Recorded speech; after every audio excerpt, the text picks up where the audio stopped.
Kita sudah sampai di lereng amat indah, di bawah pelangi, dalam ufuk yang masih menjabar. Dan kita ikhlas berjanji untuk bermaruah, tenang dalam segala uji cabar dan debar. Kita mencari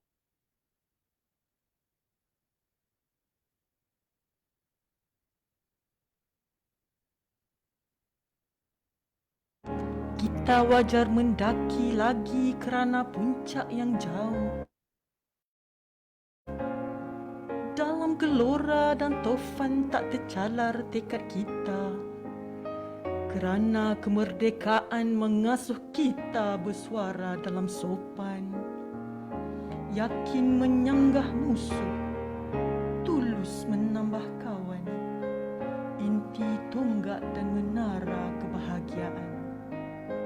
Kita datang bersama anak-anak yang sedia menyanyi, sihat, teguh, bertekad dan berani, mengelilingi tasik, mendaki gunung. Kita mengajar mereka berjiwa besar dan berbakti. Tanah air akan indah, megah dan bermaruah jika kita sentiasa mensyukuri anugerah Allah. Dan bumi akan subur, makmur dan mewah jika kita bekerja dan berikrar hidup bersama. Tanah air memberi banyak, mesra mendakap kita. Kemerdekaan mendorong kita berdiri dan berbakti. Dan kita sudah sampai di lereng indah. Pasti tetap mendaki juga, menyanggah musuh, menambah kawan tanpa jenuh.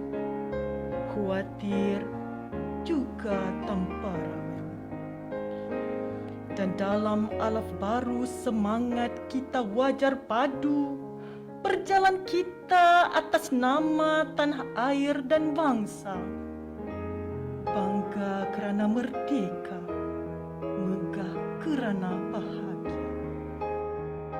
Anak-anak kita bakal datang tangkas dan berilmu, dan kita dalam sejarah bakal syahdu dan bangga kerana awan yang indah, lapis pelangi lebih mesra, wajah, diri dan inti pribadi kita tunjang bagi kehidupan dan kemerdekaan bangsa yang sentiasa sedia belajar, mengerti dan tekuk hidup bersama. September 2001.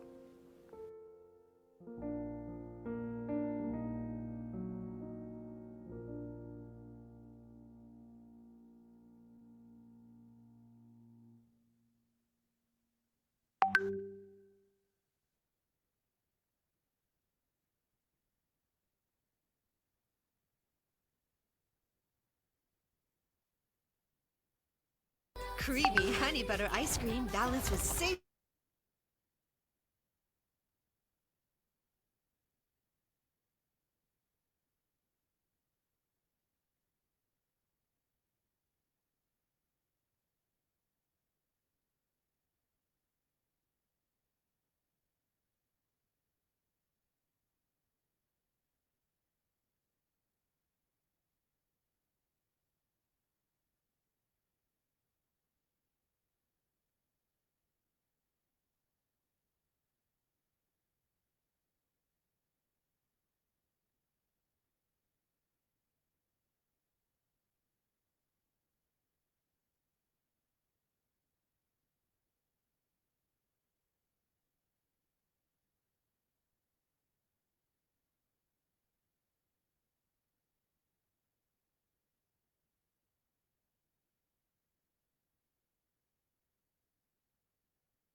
Subuh ini resah mendera kalbuku, mendengar nafas bumi yang cuba syahdu. Di tengah rimba aku tekun menyanggah lara, mewarisi setiap suara derita atau rianya. Subuh ini seluhur tekad ku padu kalbu, kerana terdengar rimba masih juga diganggu.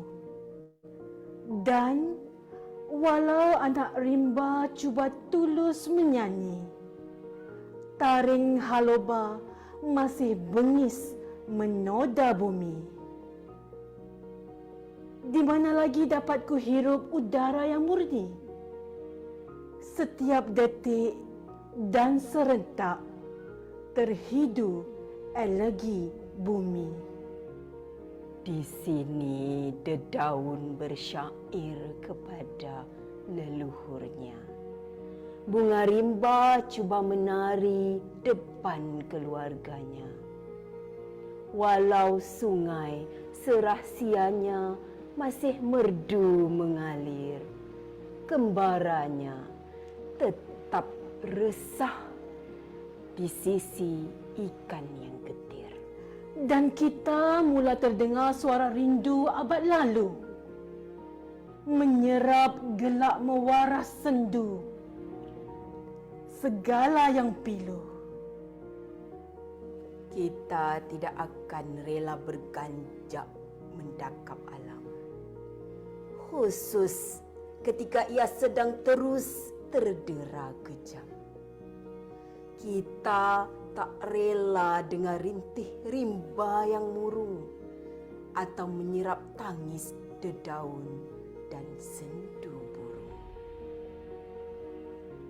Kita berazam cekal berlawan di kalbu rimba, memanfaat setiap kitab lara dan buku sengsara, dan dengar sederap rentak dan sesyahdu suara.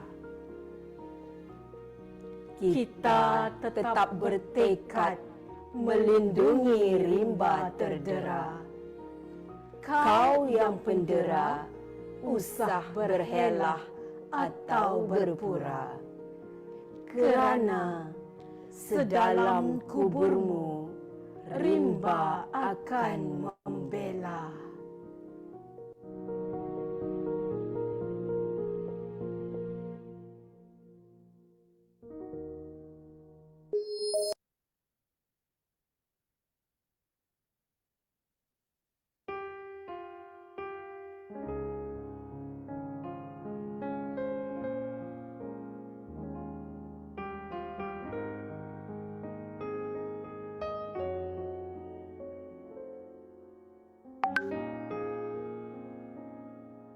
Hidup bersama A. Samad Said.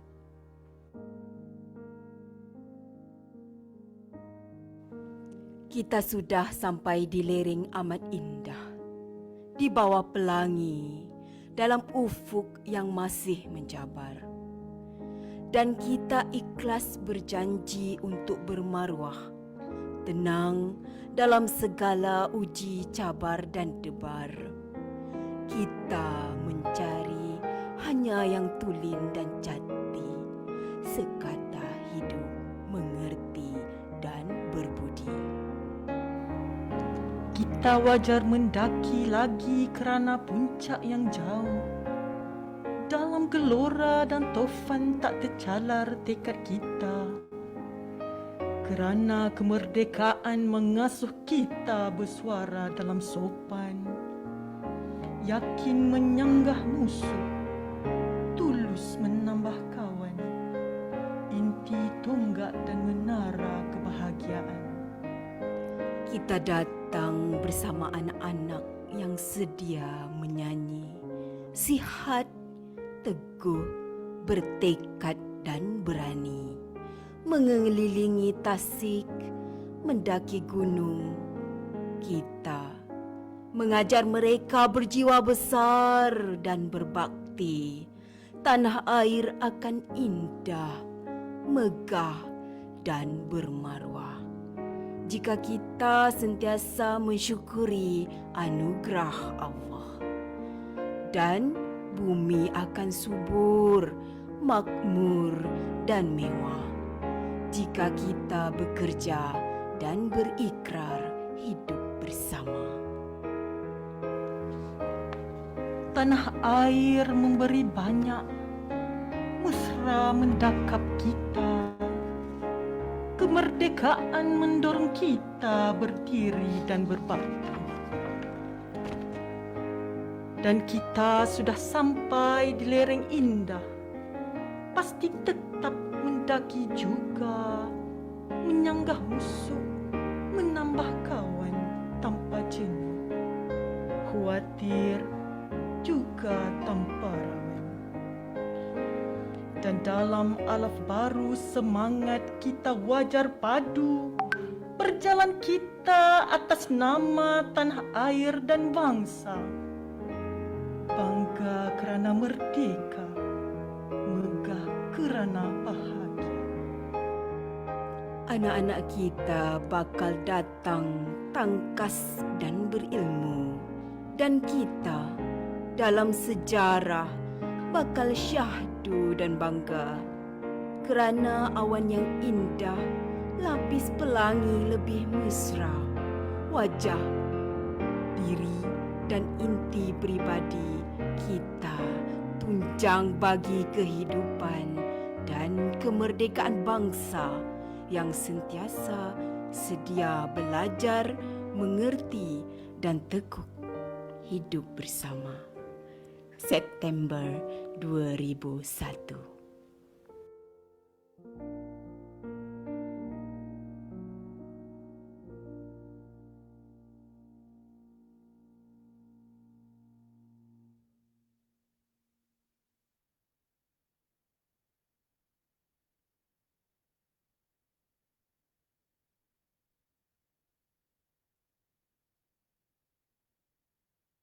Creamy honey butter ice cream balanced with savory swirl, coated with crunchy roasted almond.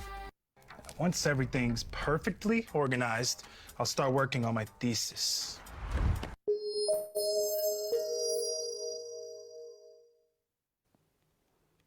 Langkah Lestari, nukilan A. Samad Said. Sejak subuh ini resah mendera kalbuku. Mendengar nafas bumi yang cuba syahdu.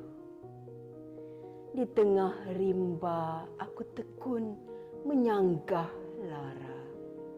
Mewarisi setiap suara derita atau rianya. Subuh ini seluhur tekad ku padu kalbu kerana terdengar rimba masih juga diganggu. Dan walau anak rimba cuba tulus menyanyi, taring haloba masih bengis menoda bumi.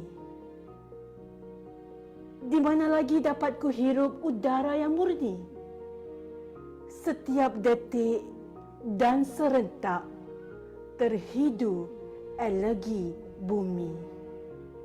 Di sini dedaun bersyair kepada leluhurnya.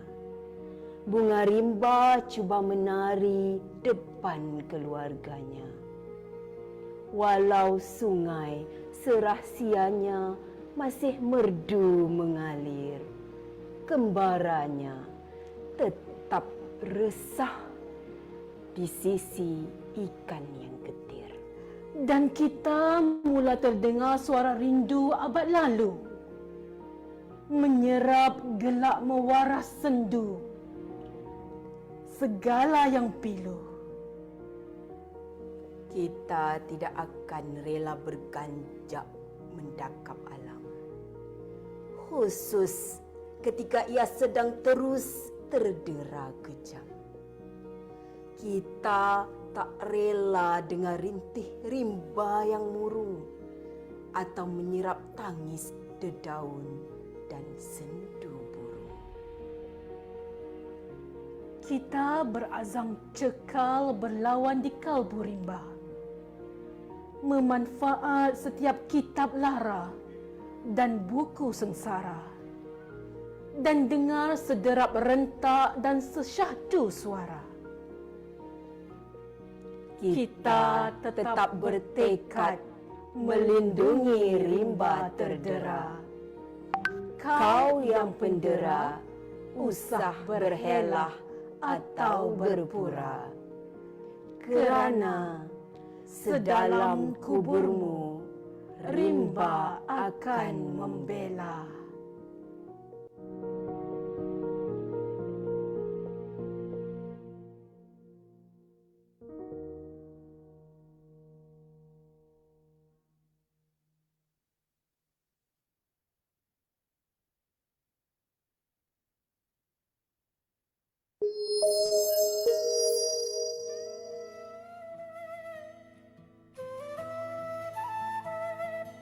Tanam bunga di dalam pasu, hiasan pasu, ukiran sendiri.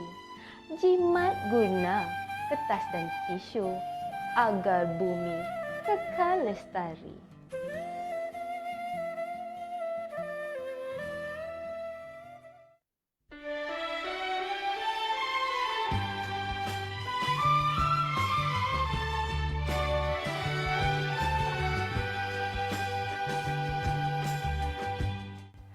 kuning emas masaknya padi, mawar merah dalam jambangan.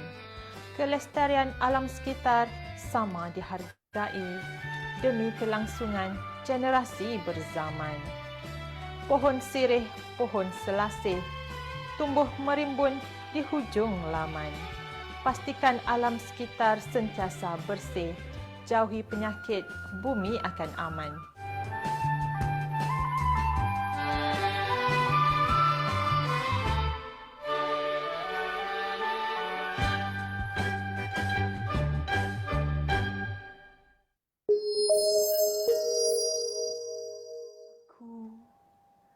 Bintang yang istimewa, bintang yang memiliki segala kelebihan. Tuhan mengurniakan kepadaku air, udara dan kehidupan. Manusia pepohonan, bintang berdiri megah di atasku. Aku berpaksikan siang dan malam tanpa lelah. Meniti hari, kini aku makin tua, aku makin lelah, aku makin sakit. Akibat menjadi mangsa kerakusan manusia yang jahil dan tamak, udara bersih yang diberi percuma dinodai. Pepohon hijau, sumber jantung berdegup ditebang. Air bersih jernih untuk hidup dicemari. Bukit Bukau sebagai pasak memaku diriku dirobohkan. Aku tidak dimanfaatkan sebaik-baiknya.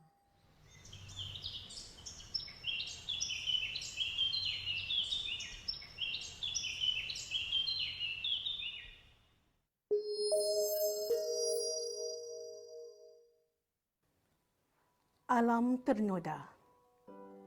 Betapa indah dan damainya alam ini. Kaya dengan hutan lebat nan hijau.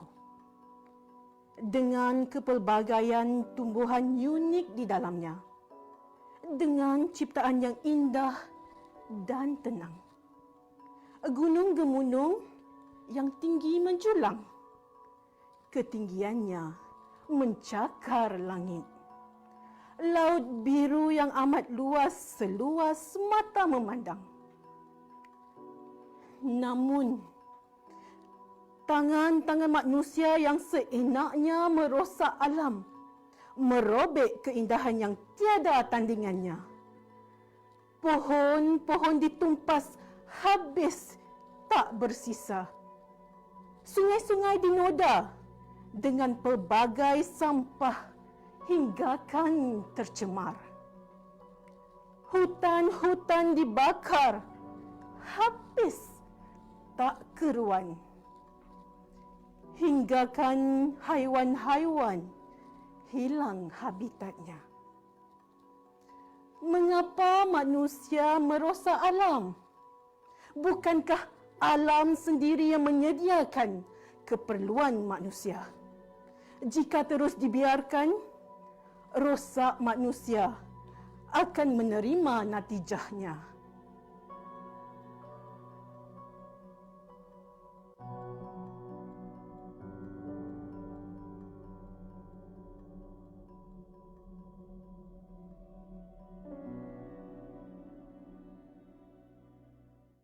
Sedekah di bulan Ramadan ni pahalanya ganjarannya sangat besar. Jadi sebab itulah dengan ibadah Ramadan antara perkara yang kita dituntut ialah kita menjamu orang berbuka puasa. Alhamdulillah wassalatu wassalamu ala Rasulillah. Tuan-tuan puan-puan yang dirahmati Allah sekalian, Ramadan biasalah panas kan? Jadi sebab itulah dengan ibadah Ramadan antara perkara yang kita dituntut ialah kita menjamu orang berbuka puasa. Sedekah di bulan Ramadan ni pahalanya ganjarannya sangat besar. Nabi pun sebut barang siapa yang menjamu orang berbuka puasa, maka baginya pahala orang yang berbuka puasa tadi itu tanpa mengeluarkan sedikit pun. Jadi orang yang puasa tadi dapat pahalanya, yang buka puasa pun dapat pahalanya. Siapa yang sponsor buka puasa tu dia dapat pahala orang yang puasa tadi, yang disponsor makan tadi. Jadi sempena Ramadan ni kita ambillah peluang untuk sama-sama kita mengifakkan untuk mereka yang berbuka puasa dalam bentuk makanan yang akan kita usahakan oleh Yayasan Izzi Perhatin. InsyaAllah mudah-mudahan Allah akan terus panjangkan umur kita, murahkan rezeki kita, gandakan amalan kita hingga di akhirat nanti Allah hadiahkan syurga kepada kita bersama insya-Allah.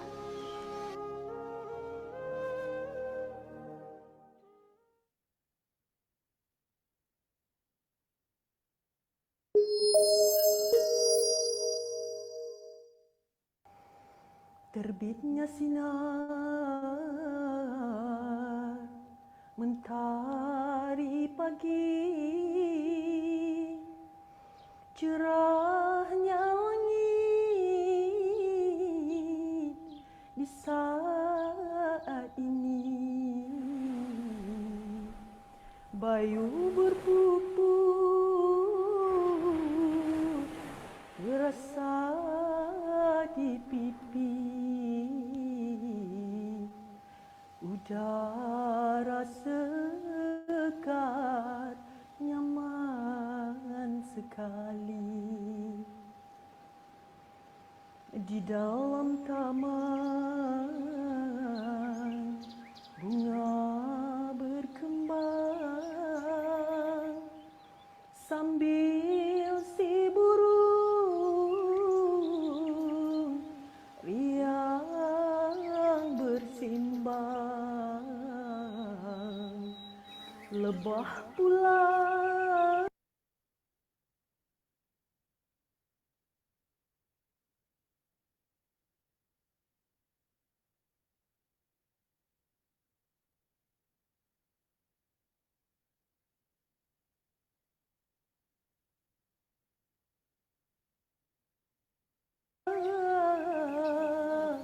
menjadi lambang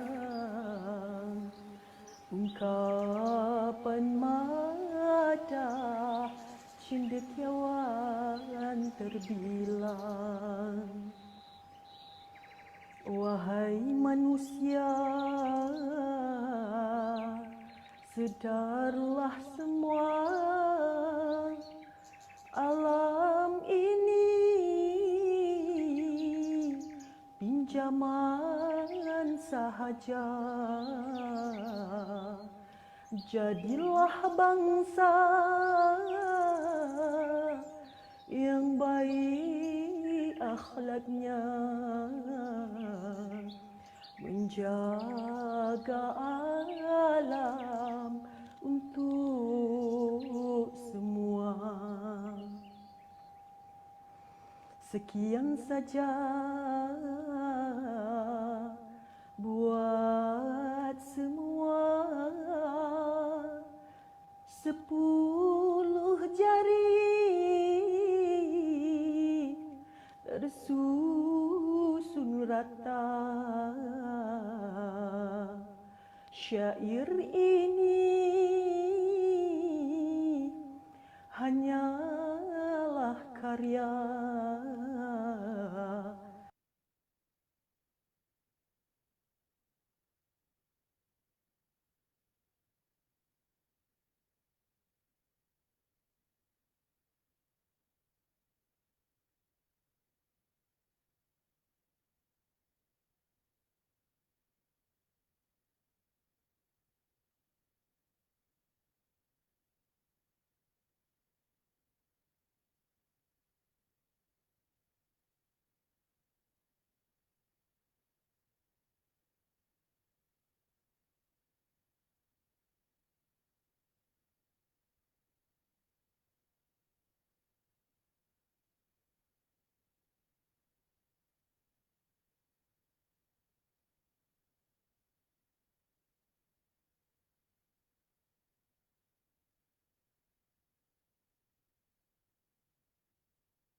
Selamat pagi. Salam Malaysia Madani. Tekad perpaduan.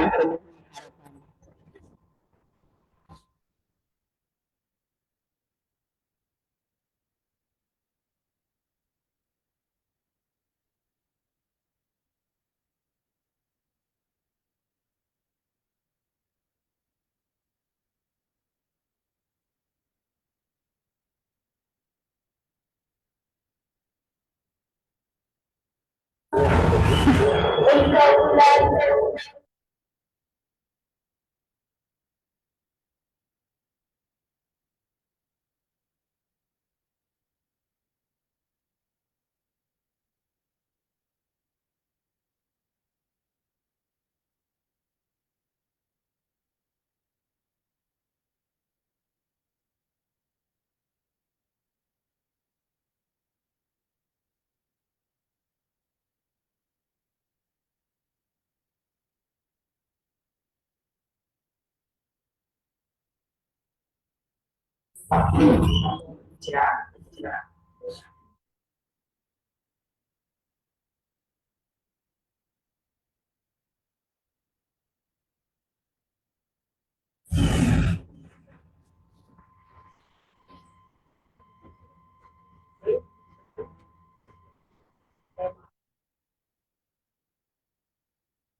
Testing.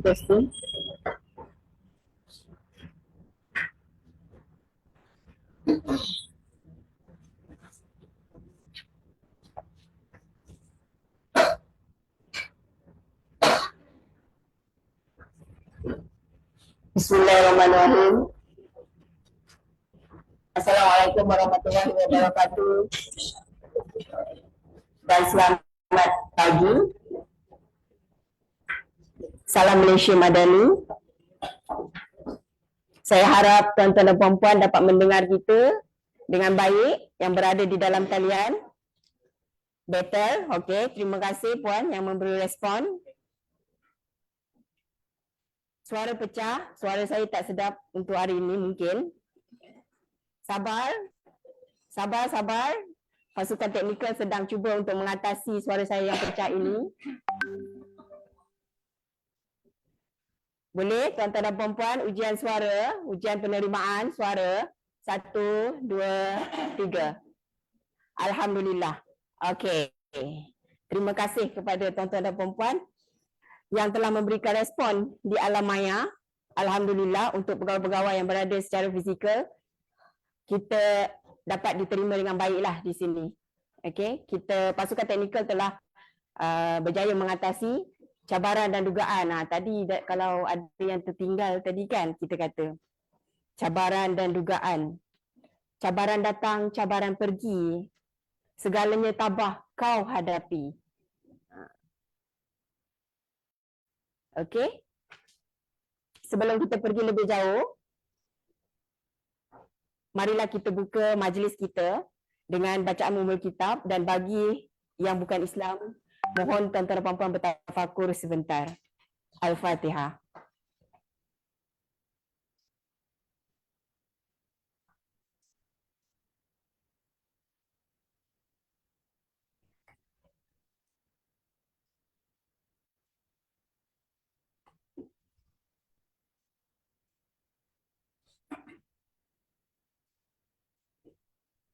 Amin, amin ya rabbal alamin. Alhamdulillah, di pagi Rabu 27 Mac 2024 bersamaan dengan 16 Ramadan 1445 Hijrah, kita diberi kesempatan untuk bersama-sama di dalam satu program bicara eksekutif wanita pemacu kelestarian alam bersempena dengan Hari Wanita Sedunia yang kita telah sambut pada 8 Mac 2024 yang lalu.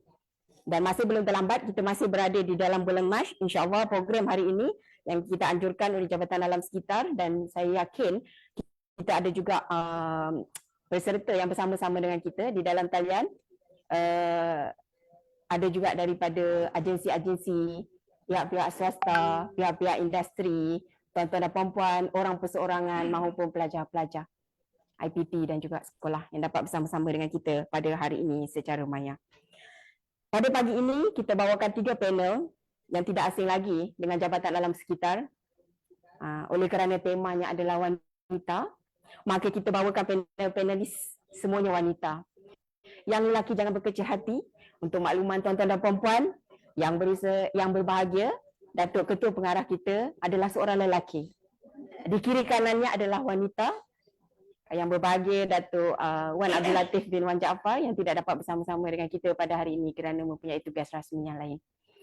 Okey, kita teruskan dengan memperkenalkan sedikit panel kita yang pertama adalah yang berusaha Puan Hajah Masita binti Darus, Timbalan Ketua Pengarah Pembangunan Jabatan Alam Sekitar. Apa khabar Puan? Selamat datang. Alhamdulillah batuk sikit hari ni. Tak apa Puan, insya-Allah kita cuba. Terima kasih kerana menjemput saya dan pendengar pada hari ini yang mewakili wanita-wanita Jabatan Alam Sekitar. Okay, terima kasih. Terima kasih Puan. Seterusnya di sebelah hujung sana berbaju pink adalah panel kita yang kedua iaitu Puan Nur Azia binti Jaafar, Pengarah Jabatan Alam Sekitar Negeri Selangor. Apa khabar Puan? Selamat datang ke Jabatan Alam Sekitar Putrajaya. Khabar baik dan terima kasih kerana menjemput saya untuk menjadi sebahagian daripada panel pada forum pagi ini. Terima kasih Puan. Dan seterusnya panel kita yang ketiga yang manis di hujung sana, namanya seakan-akan sama mirip seperti saya. Kita bawakan Puan Zuraini binti Ahmad Tajuddin, Pengarah Jabatan Alam Sekitar Wilayah Persekutuan Kuala Lumpur. Apa khabar Puan? Alhamdulillah, terima kasih kerana sudah jemput saya. Terima kasih Puan Zuraini. Terima kasih Puan, terima kasih yang berusaha Puan, puan-puan dan tuan-tuan dan puan-puan. Kita juga bersama-sama dengan kita adalah Puan Hajah Azuri binti Puan Hajah Azuri Azizah binti Haji Saidul, Pengarah Bahagian Komunikasi Strategik dan pasukannya lah daripada Bahagian Komunikasi Strategik. InsyaAllah dengan kerjasama juga Bahagian Teknologi Maklumat kita menganjurkan program kita pada hari ini. Selaku penganjur, kami merakamkan ribuan terima kasih di atas komitmen dan kehadiran dan kerjasama tuan-tuan dan puan-puan yang dapat bersama dengan kita pada hari ini.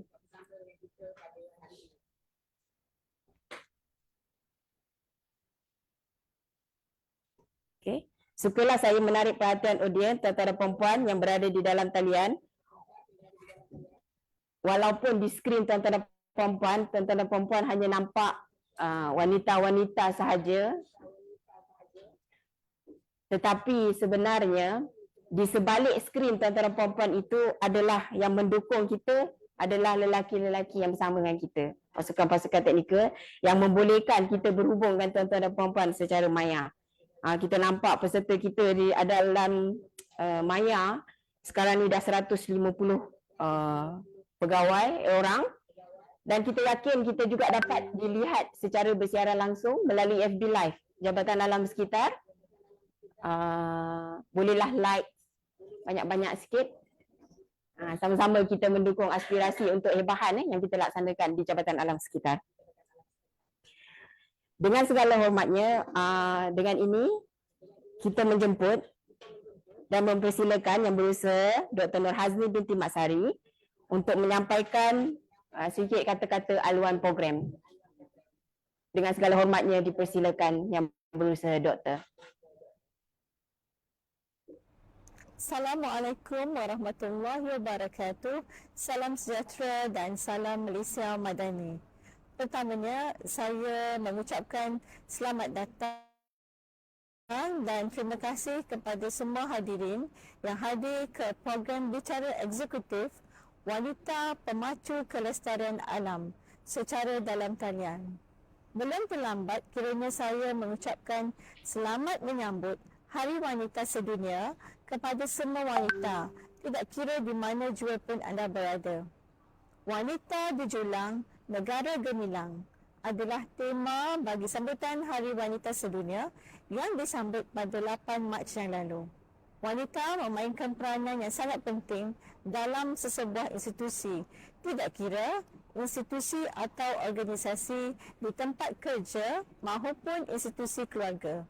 Jika kita imbas kembali pada zaman 60-an, peranan wanita seringkali dikaitkan hanya dengan institusi kekeluargaan. Tahun demi tahun, peranan wanita semakin diiktiraf dan boleh dilihat kejayaan wanita di pelbagai sektor seperti sektor ekonomi, undang-undang, kesihatan dan tidak ketinggalan dalam sektor alam sekitar. Oleh itu, peranan wanita sebagai tonggak utama dalam pembangunan sosial masyarakat semakin penting, bukan sahaja di peringkat negara, malah di peringkat antarabangsa. Dalam pembinaan sesebuah negara yang madani, kesamaan gender itu perlu diperluaskan, bukan bermaksud lelaki dan wanita itu perlu bersaing atau mempunyai hak yang sama rata, tetapi ianya adalah nilai hormat menghormati dan membantu satu sama lain yang harus dititik beratkan. Peningkatan penyertaan wanita di dalam peringkat pembuat keputusan, toleransi sifat terhadap keganasan wanita dan penambahbaikan persekitaran bagi menjamin kesejahteraan wanita perlu diambil kira dalam apa jua organisasi, terutamanya di tempat kerja. Di Jabatan Alam Sekitar, 35% daripada pegawai teknikal dan angka ini membuktikan JAS mengambil berat peranan wanita sebagai pembuat keputusan di lapangan dan juga di pejabat. Dalam konteks alam sekitar, peranan wanita sangat penting kerana sifat wanita ini secara semula jadinya suka akan kecantikan dan keindahan. Hubungan rapat antara wanita dan alam ini dapat meningkatkan pengetahuan berkaitan kelestarian alam dan diterjemahkan melalui sikap dan amalan seharian. Perkara ini memberikan kesan yang positif kepada pembentukan komuniti lestari dan wanita adalah antara ejen yang signifikan dalam membawa perubahan ini. Secara dasarnya, komuniti lestari berjaya memupuk nilai budaya yang positif, memelihara sumber alam sekitar dan membentuk hubungan dengan persekitaran secara mesra alam. Tugas memelihara alam sekitar ini bukanlah tugas sesetengah individu atau organisasi sahaja, tetapi ianya harus dipikul oleh semua yang menduduki bumi Allah ini. Walaupun setiap kita mempunyai tugas yang berbeza, namun matlamat kita adalah sama, iaitu mewariskan bumi ini dalam keadaan yang baik kepada generasi yang akan datang. Sekian sahaja ucapan pembukaan daripada saya pada pagi ini. Di kesempatan ini juga, saya ingin mengucapkan selamat Hari Wanita Sedunia dan selamat berpuasa kepada semua umat Islam. Assalamualaikum warahmatullahi wabarakatuh dan salam sejahtera. Assalamualaikum warahmatullahi wabarakatuh. Waalaikumsalam warahmatullahi wabarakatuh. Terima kasih Yang Berusaha Dr. Hazni binti Masari, Timbalan Ketua Pengarah Operasi Jabatan Alam Sekitar di atas kata aluan tadi. Kita akan teruskan program bicara eksekutif kita ala-ala forum pada hari ini. Kita bawakan, sebelum kita pergi lebih jauh, izinkan saya memperkenalkanlah sedikit panel-panel yang kita bawakan pada hari ini. Untuk tuan-tuan dan perempuan, pegawai-pegawai Jabatan Alam Sekitar memang dah mengenali beliau, tetapi untuk pegawai-pegawai dan juga peserta yang berada di dalam talian untuk masyarakat Malaysia di luar sana, kita perkenalkan Puan Hajah Masyita binti Darus adalah Timbalan Ketua Pengarah Pembangunan Jabatan Alam Sekitar, dan beliau berkelulusan daripada Sheffield University United Kingdom dalam bidang Chemical Process Engineering dan Fuel Technology dan memegang sarjana dalam bidang kejuruteraan alam sekitar. Beliau pernah menjadi pengarah di bahagian udara, pernah juga menanggung jawatan yang berusaha Timbalan Ketua Pengarah Operasi di Jabatan Alam Sekitar. Pernah juga berkhidmat di Institut Alam Sekitar Malaysia dan juga beliau pernah dipinjamkan ke Kementerian Kerja Raya sebagai kader Jabatan Alam Sekitar yang terlibat dalam menasihati dan juga hal berkaitan dengan Akta Kualiti Alam Sekeliling 1974. Berpengalaman luas dalam bidang penilaian, penguatkuasaan, projek-projek EIA, pemantauan, pengawasan kualiti alam sekeliling, alam sekitar, pengurusan jerebu dan kualiti udara, kawalan pembakaran terbuka, kenderaan bermotor dan juga pelepasan industri. Beliau juga terlibat dalam hal-hal rundingan berkaitan antarabangsa, berkaitan jerebu dan juga dalam hal-hal berkaitan dengan pelindungan ozon, lapisan ozon. kita bawakan Puan Hajah Masyitah binti Darus. Sebelum saya pergi kepada panel yang kedua, mungkin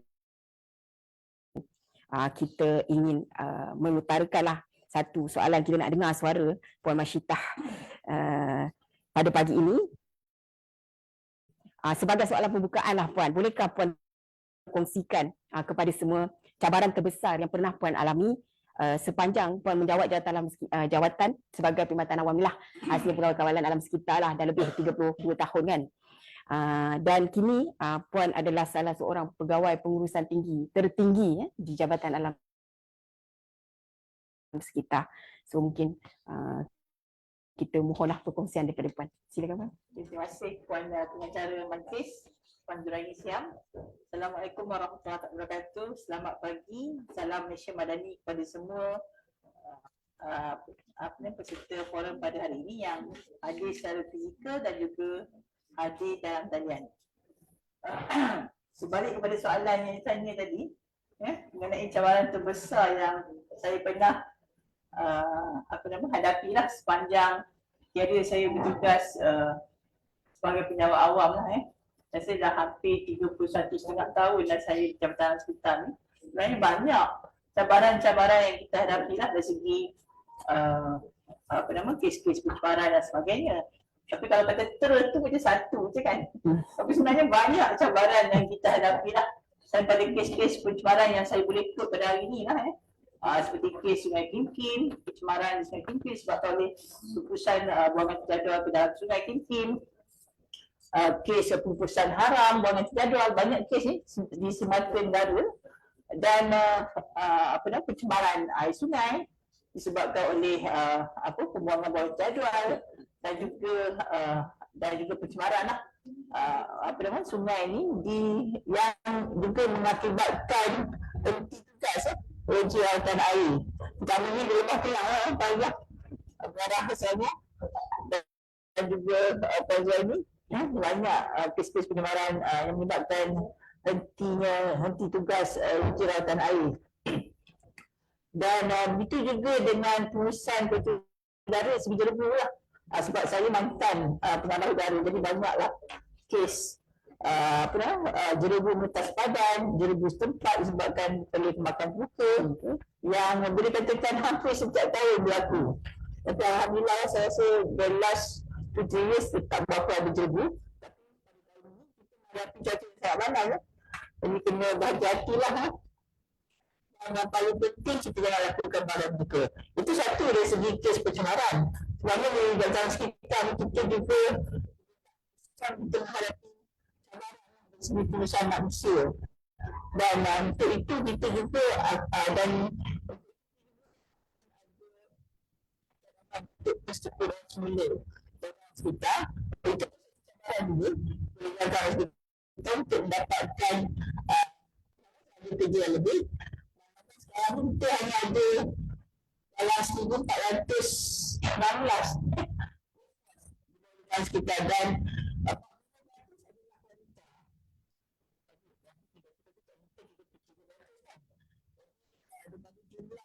yang kita ada sehingga hari ini 40% adalah rentan 55%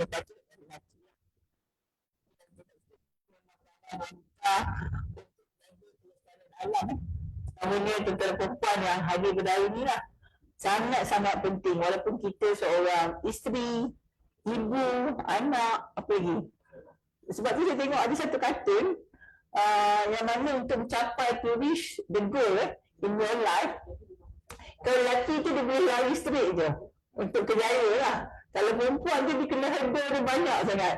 Ada gambar dapur, ada gambar mesin, washing machine, ada gambar anak. Jadi di situlah nampaknya berapa orang kata terlalu mencabar wanita ni dalam berjaya lah. Terutamanya untuk menjaga alam sekitar ni kita banyak tugasan kita. Kalau nak fikirkan daripada atas langit sampailah ke bawah bumi, ground water. Apa lagi yang bawah lagi? Di luar pantai, pencemaran tumpahan minyak dan sisa buangan di laut. Jadi banyaklah cabaran kita hadapi.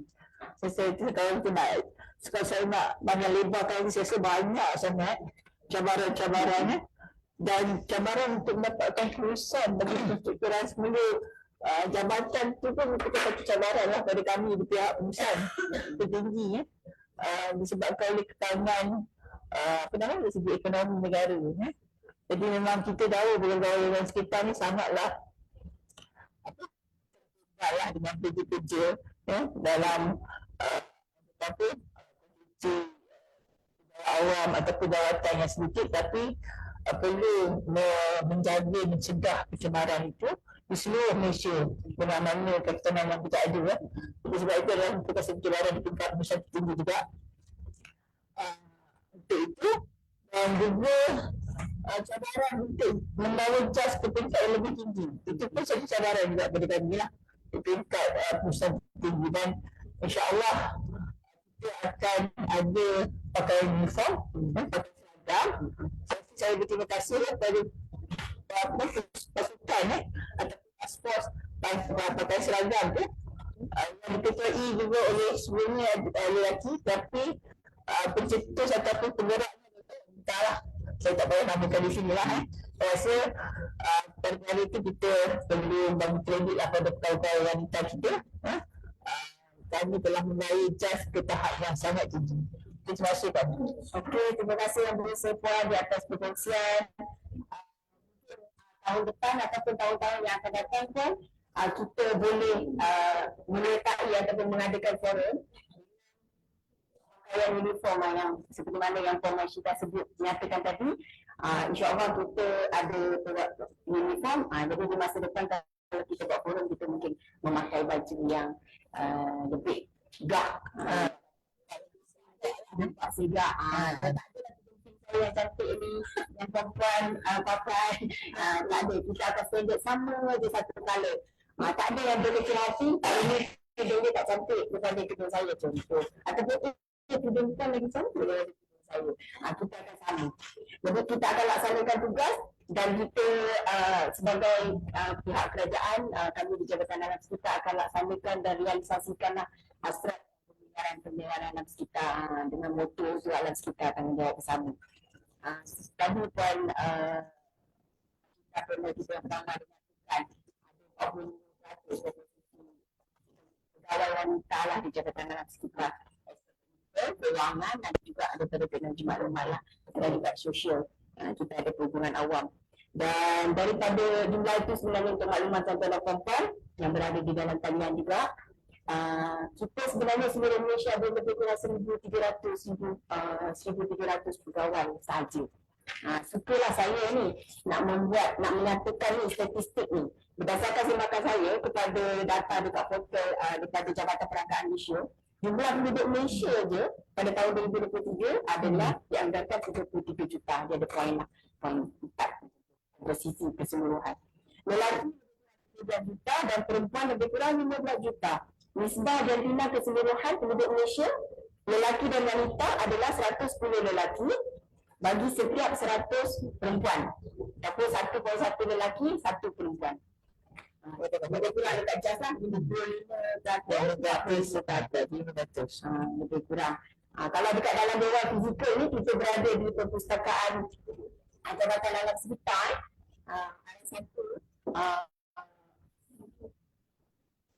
ada satu di podium 3 persimpan ni, Wisma Suria Asri.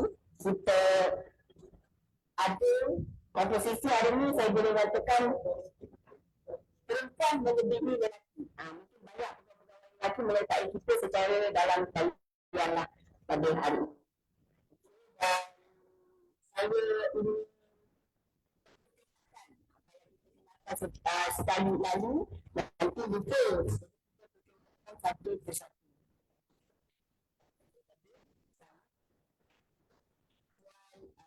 Puan Azia binti Jaafar, dia adalah lulusan sains kebujian daya kimia Malaysia. Ini adalah pengarang di Jabatan Alam Sekitar Negeri Selangor. Ini yang bersalah di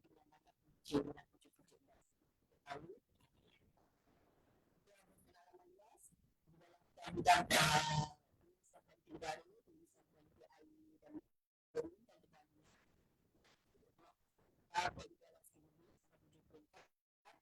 bencana Jerebu. Daripada pengalaman-pengalaman beliau tu, saya yakin tuan-tuan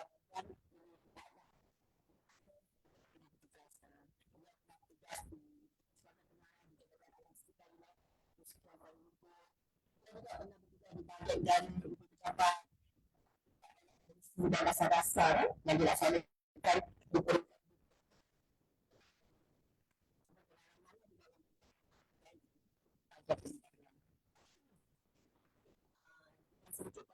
dengan kongsian pengalaman tu tadi, kita nak menambah sedikit pengalaman sepanjang perkhidmatan Azia dan juga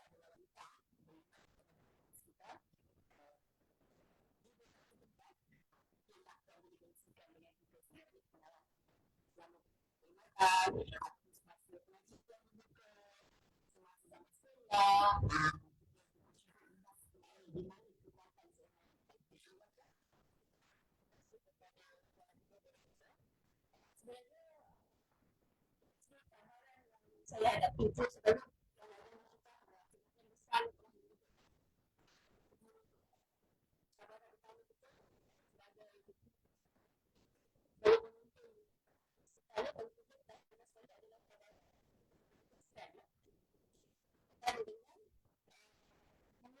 cerita itu sendiri.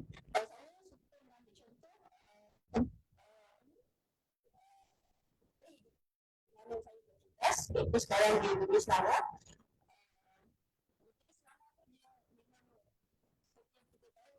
Yang termaju di Malaysia. Dan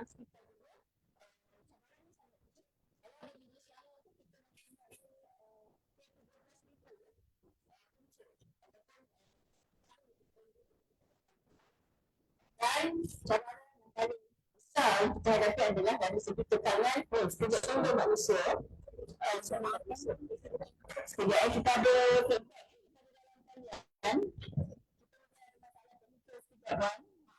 saya cuba suara tak jelas, suara putus-putus dan tak ada suara. Tapi dalam perempuan boleh lihat sebenarnya kita berhentikan sebentar Puan Razia. Kita cuba lihat kita daripada pelajar kita ada commercial break sekejap. Kita kembali lagi dari sekarang. Mohon maaf tuan-tuan dan puan-puan. Kita iklan sekejap.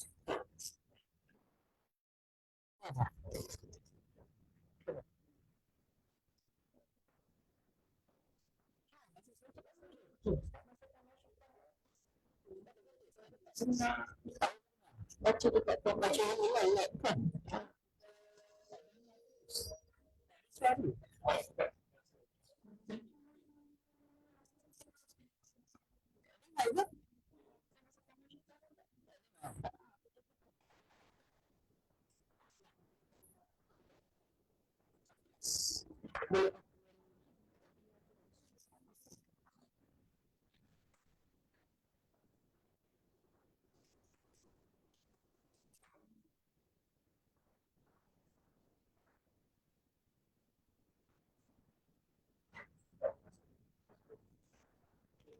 Saya tak bebas.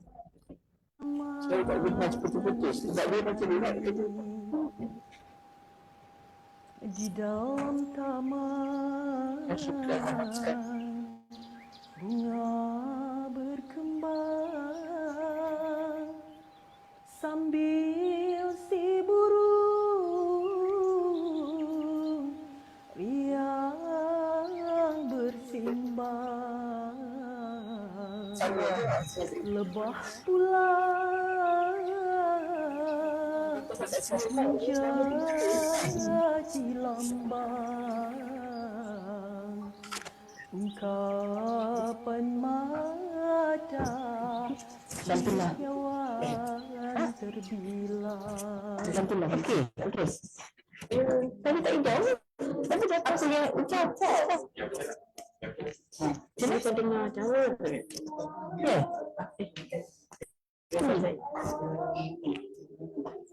Tak, tadi saya cakap dia orang nak pinjaman Ada sepan musik dalam tu. Hello. Dengar masuk ni bangsa yang baik. Assalamualaikum. Dia sebut tak lagi. Testing. Jaga alam Suara tak ni? Suara.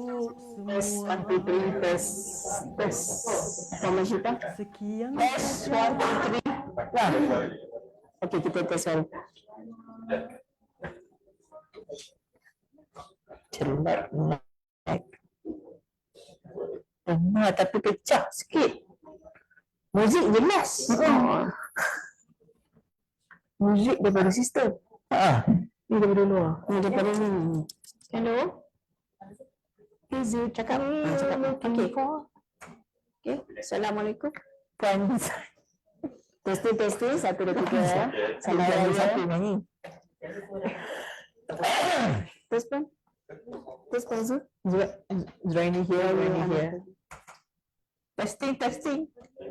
Okey, banyak cabaran yang saya hadapi.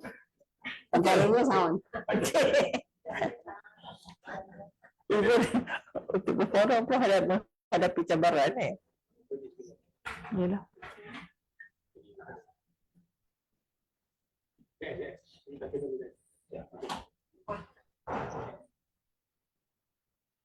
Okey, selamat kembali.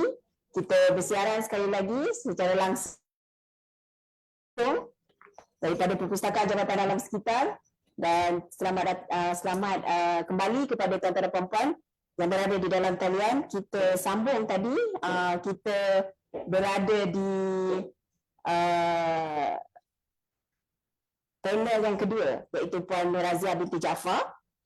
Kita mohon perkongsian pengalaman daripada Puan. In fact, sebenarnya Puan telah bercakap sebahagian, tetapi kalau boleh kita mohon Puan untuk flashback sedikit untuk kita dengar daripada awal supaya peserta-peserta dapat mendengar pengalaman sepanjang perkhidmatan Puan lebih daripada 28 tahun di Jabatan Alam Sekitar. Silakan Puan Nur Razia. Okey, terima kasih kepada Puan Moderator. Saya lebih ingin berkongsi dari segi apa cabaran yang kita hadapi, khususnya sebagai seorang pemimpin ataupun ketua jabatan wanita yang mungkin pada situasi tertentu ada pihak yang memandang sinis kepada ketua jabatan ataupun pemimpin wanita. Okey, kalau di negeri Selangor itu cabaran yang paling besar yang kita hadapi itu adalah untuk menguruskan isu-isu alam sekitar di negeri Selangor. Berikutan kompleksiti negeri Selangor itu memandangkan negeri Selangor itu adalah negeri yang yang paling maju di Malaysia. Jadi kalau ikutkan dari segi bilangan punca-punca pencemaran di negeri Selangor tu, kita ada dalam 13,000 punca pencemaran, dengan anggota kita yang tidak tidak setimpal ataupun tidak mencukupi untuk melihat kepada kesemua isu-isu pencemaran dan juga dari segi aduan juga pun merupakan negeri yang tertinggi di mana kita menerima aduan berkaitan pencemaran, dan juga untuk kita memenuhi ekspektasi orang awam ataupun rakyat di luar sana yang ingin melihat permasalahan alam sekitar di negeri Selangor tu, mereka nak masalah tu selesai. Dan itu merupakan satu cabaran kepada kami di negeri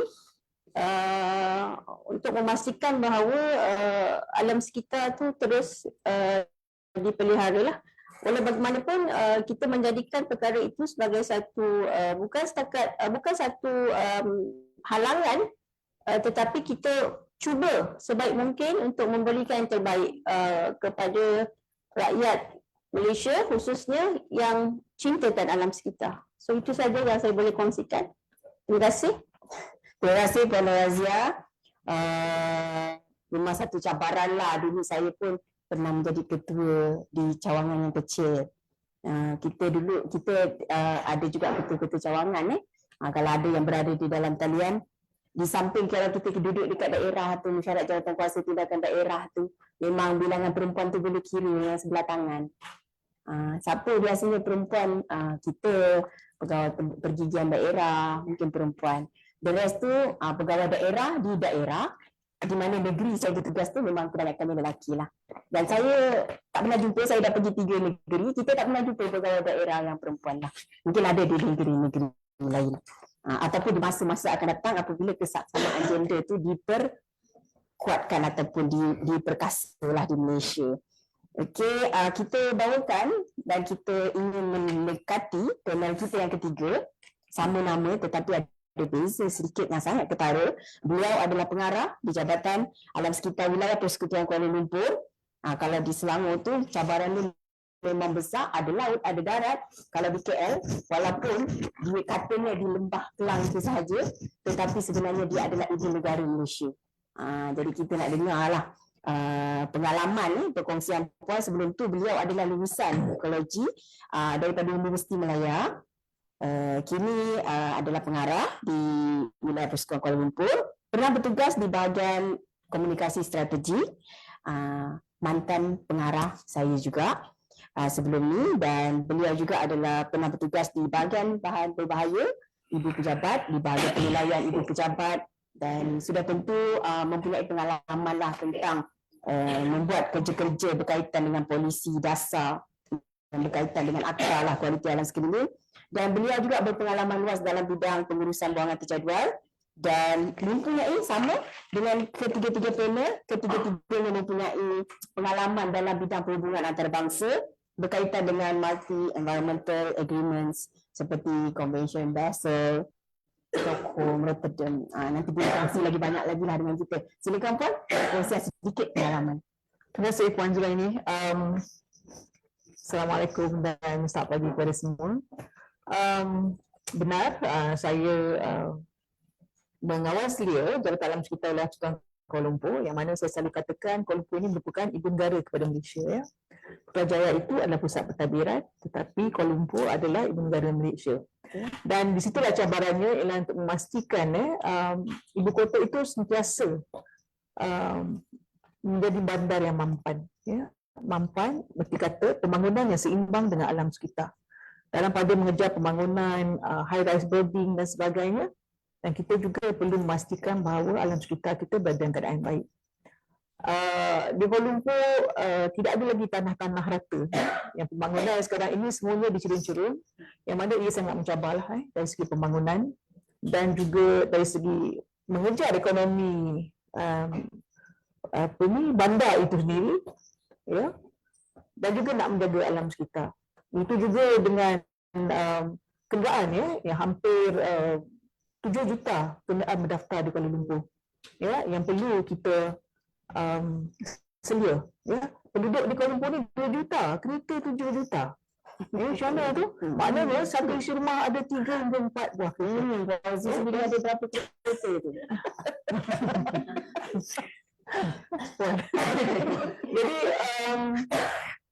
Jadi itulah dia yang berlaku di Kuala Lumpur, yang mana memanglah pasukan pencegerak kita merupakan pasukan yang tertinggi lah, yang terbanyak yang ditempatkan di Kuala Lumpur untuk memastikan kualiti udara tidak akan tercemar oleh ini. Tetapi saya percaya cabaran itu sentiasa mematangkan kita, mematangkan kita, dan it's always like when the tough get going, the going get, when going get tough, the tough get going. Ya, maksudnya cabaran tu setelah kita melalui ini, dia pasti akan pergi dan pasti akan ada satu penyelesaian. Dan merujuk kita juga kepada pengalaman saya semasa saya memegang MEA, Multi-Environmental Agreement. Kita bukan nak cerita pasal MEA itu, kita nak cerita sebagai seorang wanita yang kalau dilihat oleh mata awam, mata tuan-tuan perempuan seronok lah, ya, asyik pergi sana, pergi sini, pergi situ. Tetapi hakikatnya sebagai seorang wanita, kita pergi dengan penuh cabaran, pergi perjalanan di seorang-seorang, nak kena study perjalanan mana, hotel di mana, bas apa, untuk pergi ke mesyuarat dan sebagainya. Bukan ada kereta tunggu di airport, tak ada. Kita kena cari kereta api sendiri. Kalau di China dengan bahasa China, di Jepun dengan bahasa Jepunnya. Itulah cabaran kita supaya kita dapat mematangkan diri. Yang pentingnya, seseorang itu ataupun dalam fokus hari ini wanita perlu sentiasa bersedia dan menyambut cabaran dan menimba ataupun menambah ilmu supaya kita sentiasa disegani. Walaupun kita nampak kecil, walaupun kita nampak ni, kena ada ilmu teknikalnya, ilmu berani bersuaranya, insya-Allah kita akan boleh mengkagumi negara-negara lain kalau tidak antarabangsa sekurang-kurangnya perantau ASEAN. Itu saja untuk saya. Okey. Terima kasih Puan Zuraini. Untuk menjadi wanita berjaya, aset paling penting adalah keyakinan diri. Berani berada. Bukan suka-suka berada di luar negara. Dihantar kerana perkhidmatan.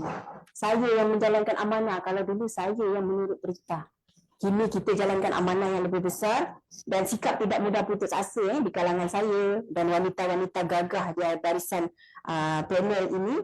Begitulah kita mendepan dengan cabaran dan kita harus fokus kepada penyelesaian kepada cabaran untuk sebenarnya cabaran itu bersifat sementara. Bagaimana cabaran teknikal tadi, teknikal, cabaran itu telah berjaya kita tangani. Dan Alhamdulillah kita telah berjaya didengar dengan jelas di dalam talian di belah sana. Dan saya percaya juga golongan wanita sebenarnya sudah berstanding dengan lelaki. Sebab ramai wanita telah berjaya dan berada di barisan hadapan. Tidak seperti dululah. Bukan memuji ataupun memberi, tetapi sekadar mengangkat diri sendiri. Boleh? Kita teruskan kepada pusingan yang kedua lah Puan pada pandangan Puan Hajah Masyita itu Darus, pada pandangan Puan lah. Apakah cabaran utama yang dihadapi oleh wanita dalam isu melestarikan alam sekitar? Kan topik bicara eksekutif kita adalah pemacu. Kalau pemacu tu, roket tu, kalau pemacu tu gagal berfungsi, makanya tidaklah dia mampu dilepaskan ke angkasa. Jadi pada hari ini kita nak tengok wanita tu dia memacu kelestarian dan mungkin Puan boleh kongsikanlah beberapa langkah yang boleh kita ambil dalam menangani cabaran-cabaran yang bakal wanita-wanita hadapi dalam melestarikan alam sekitar. Silakan Puan. Terima kasih Puan Zuraini Siam sebut Zuraini dan bapa ni. Habis kepada Puan Zuraini dulu ni. Saya nak terjun dan dia Zuraini Siam. Sebenarnya peranan wanita dalam melestarikan alam sekitar ini sangat-sangat penting. Terutamanya wanita ni memang terkenal kita sebagai pendidik. Ibu itu mendidik. Bukan kata bapa tabligh, tapi kebanyakannya ibu lah yang dan kita menjadi role model kepada anak-anak kita ataupun generasi muda. Oleh itu peranan sebagai seorang ibu, sebagai seorang wanita adalah penting untuk menunjukkan contoh yang baiklah kepada anak-anak kita, terutamanya yang melibatkan kepenggunaan, saya nampak sikit kepenggunaan ataupun untuk kita pergi kepada sustainable consumption lah kot. Sebab saya rasa wanita ni kita suka membeli belah shopping. Kita memang suka shopping. Bukan kita menidakkan shopping itu penting. Tapi kita hendaklah mengawal hawa nafsu kita, jangan membeli terlalu banyak ataupun membazir. Begitu juga bila kita hendak makan. Kadang-kadang bila utamanya di bulan Ramadan ni lah, kita tengok bazar Ramadan semuanya menarik hati. Beli banyak-banyak, last-last tak makan, hendak dalam tong sampah. Jadi kalau kita sebagai seorang ibu, kita menunjukkan contoh-contoh yang tak baik, yang tidak bersederhana kepada anak kita pun akan mengikuti jejak langkah kita. Kata ibu dia, setiap kali puasa mesti beli makanan banyak, penuh atas meja. Bukan tak boleh beli, tapi hendaklah bersederhana. Begitu juga dengan itu makanan, begitu juga dengan barang-barang lain. Tadi Puan Zuraini kata dekat Malaysia ni banyak kereta. Kan satu rumah ada 5 kereta, keluarga ada 3 je. Memang kita memang dari segi kepenggunaan tu orang Malaysia memang lebih-lebih. Itu salah satu contoh lah yang kita menyebabkan kita menghasilkan buangan yang banyak. Ataupun dalam erti kata sekarang ni, dia kata kita ni dari segi jejak karbon adalah tinggi lah. Kalau kita makan banyak ataupun makanan kita banyak atau meja dan terbuang, itu menyebabkan jejak karbon kita tinggi. Oleh itu kita hendaklah sebagai wanita kita hendaklah belajar untuk mengawal hawa nafsu kita dan seterusnya mendidik anak-anak kita, mendidik diri kita sendiri, dan juga seterusnya kita menjadi role model kepada anak-anak dan generasi akan datang supaya lebih peka kepada kelestarian alam sekitar. Alam sekitar ni bukan setakat kontrol buang sampah. Sebenarnya kita tengok pada pandangan yang lebih jauh.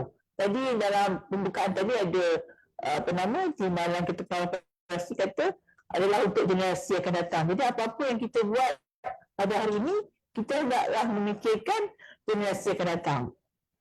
Kalau kata kita banyak menggunakan resources pada hari ini, resources yang akan kita tinggalkan kepada generasi akan datang semakin kurang dan kurang. Jadi kita hendaklah ke arah itu. Dan begitu juga untuk amalan gaya hidup. Sekiranya wanita ni kita mengamalkan amalan gaya hidup hijau. Contohnya macam mengurangkan penggunaan plastik. Saya haraplah kalau boleh orang sekitar nak pergi pada malam, bawa lah tiffin ataupun orang Kedah bagi siang. Kita kena tunjukkan contoh yang kita, bagusnya. Yalah, saya ni orang sekitar kan. Jadi saya kena bawa siang ataupun tiffin tu. Kalau memang kot tingkat Saya nak ceritalah pengalaman saya masa saya di bahagian Pelancar Jalan Pelancar Betul Raya dulu. Saya satu-satunya orang yang bawa tapau plastik. Setiap kali nak makan, sebab saya nak tapau lagi. Dan kakak tu pun bagilah diskaun kat saya. Sebenarnya saya bukanlah nak menunjuk yang saya bawa ni. Sebenarnya saya nak memberikan contoh kepada kaki tangan di kementerian itu yang bahawa penggunaan plastik yang lasting itu adalah lebih baik daripada kita gunakan plastik yang sekali guna itulah. Sekiranya kita nak tapau ataupun bawa balik makanan. Dan satu yang saya nak sebut yang paling senang sekali lah di rumah kita kan, kita nak didik anak-anak kita walaupun tidak ada penguasaan lagi, saya rasa lah adalah pengasingan sampah kan. Walaupun kita mengharapkan pihak berkuasa tempatan ataupun majlis untuk petik sampah kita, saya haraplah tuan-tuan dan perempuan yang hadir pada hari ini belajarlah kita untuk mengasingkan sampah. Walaupun tak ada orang kedut rumah kita, kita dah bagi plastik sampah ni, kenapa tak asingkan?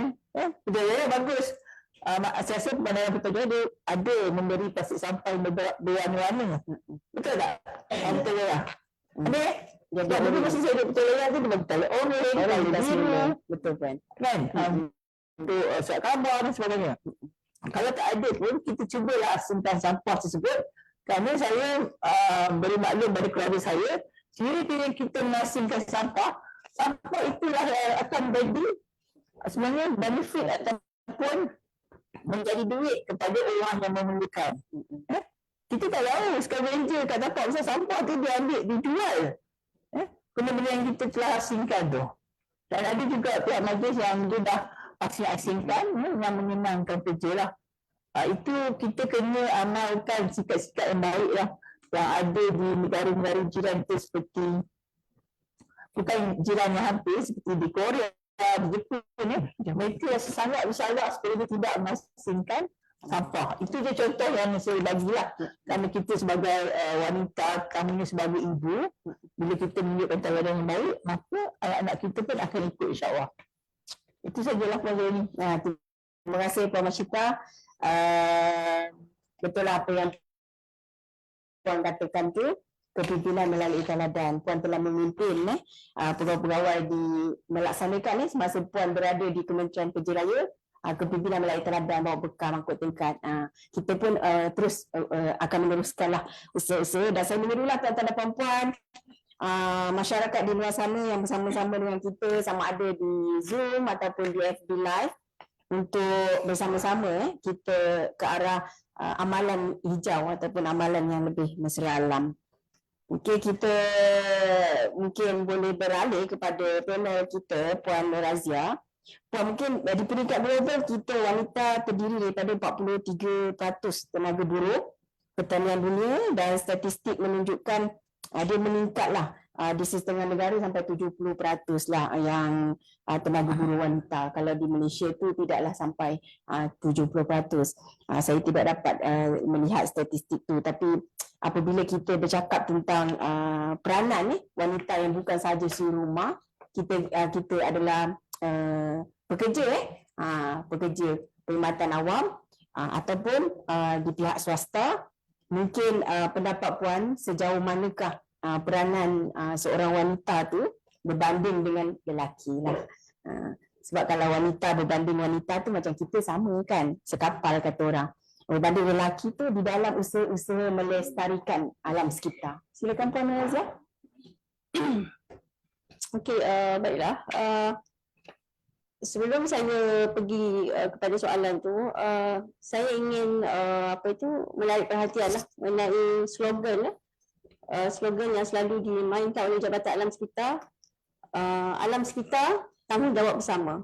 Ataupun lebih tepat sekali lagi, pemeliharaan alam sekitar tu adalah tanggungjawab bersama. Bila kita sebut sebagai tanggungjawab bersama, itu tidak membataskan dari segi jantina, ya. Dia tidak mengira peringkat umur, lapisan masyarakat, latar belakang sosial, bangsa, agama dan sebagainya. Semua pihak memainkan peranan yang besar untuk memelihara alam sekitar, ya. Dan setiap agama juga menuntut penggananya untuk memberi perhatian kepada penjagaan alam sekitar, dan kita merupakan melakukan dosa jika kita merosakkan alam sekitar, ya, dari segi perspektif yang luas lah. Jadi maknanya pada saya tidak ada, untuk melestarikan alam sekitar ni kita tidak perlu bataskan dari segi jantina. Maknanya orang lelaki pun perlu berusaha, ya, untuk menjayakan usaha melestarikan alam sekitar. Begitu juga dengan wanita. Tetapi apa yang menarik tentang wanita, kalau kita sebut sebagai, mungkin wanita sebagai ejen pencetus tu adalah lebih dominan.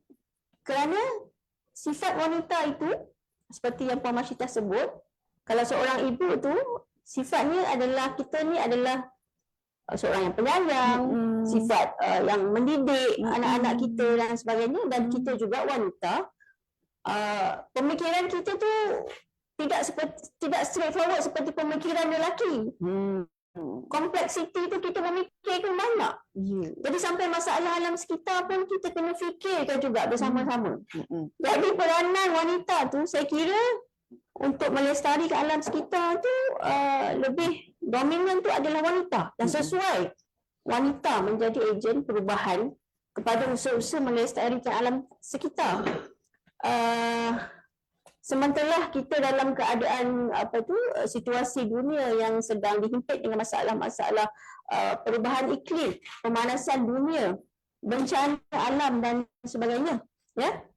Dan sebab itu saya amat menyokong dari segi kesedaran atau pendidikan alam sekitar tu perlu kita mulakan di peringkat institusi keluarga itu sendiri. Dan di situlah peranan penting seorang ibu sebagai memulakan usaha ini di peringkat keluarganya sendiri, ya, keluarganya sendiri, mendidik anak-anak dia dan juga mungkin adik-beradiknya untuk melaksanakan ataupun mengamalkan gaya hidup yang hijau ataupun gaya hidup lestari, bermula daripada rumah, ya. Sebelum perkara itu diperluaskan di peringkat yang lebih jauh, ya, maknanya kita didik anak-anak kita di peringkat awal sebelum mereka masuk ke alam persekolahan, universiti dan juga menempuh alam pekerjaan dan menjadi rakyat Malaysia secara keseluruhannya. Maknanya telah ditanamkan, ya, di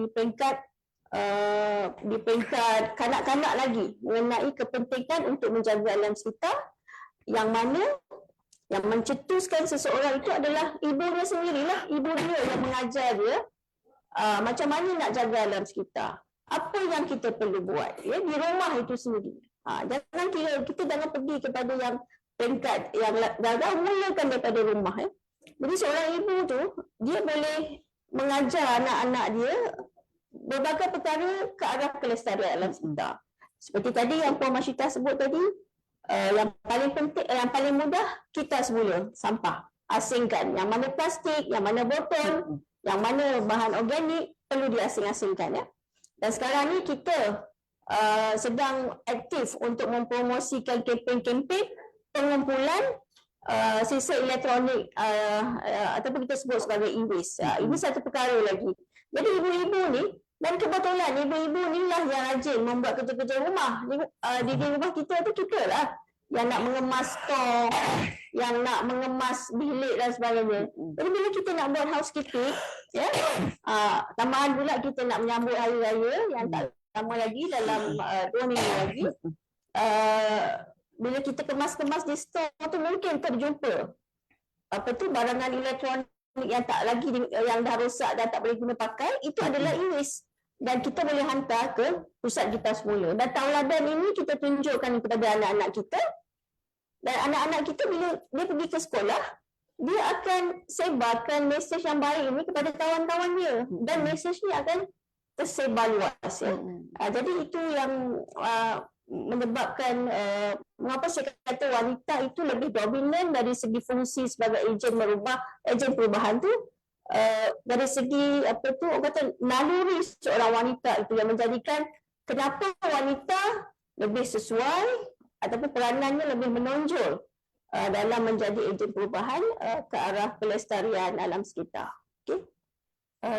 Setakat itu dulu jawapan saya. Terima kasih Puan Razia. Kita nanti kita kembali lagi kepada Puan Razia. Sebelum itu kita ingin menarik perhatian tuan-tuan dan puan-puan sejak Perdana Menteri yang amat berhormat Datuk Seri Anwar Ibrahim mengetengahkan slogan ataupun moto konsep Malaysia Madani, serta jelajah penerangan telah digerakkan di merata tempat. Orang ramai semakin didedahkan dengan makna dan juga terasa menunjangi Malaysia Madani.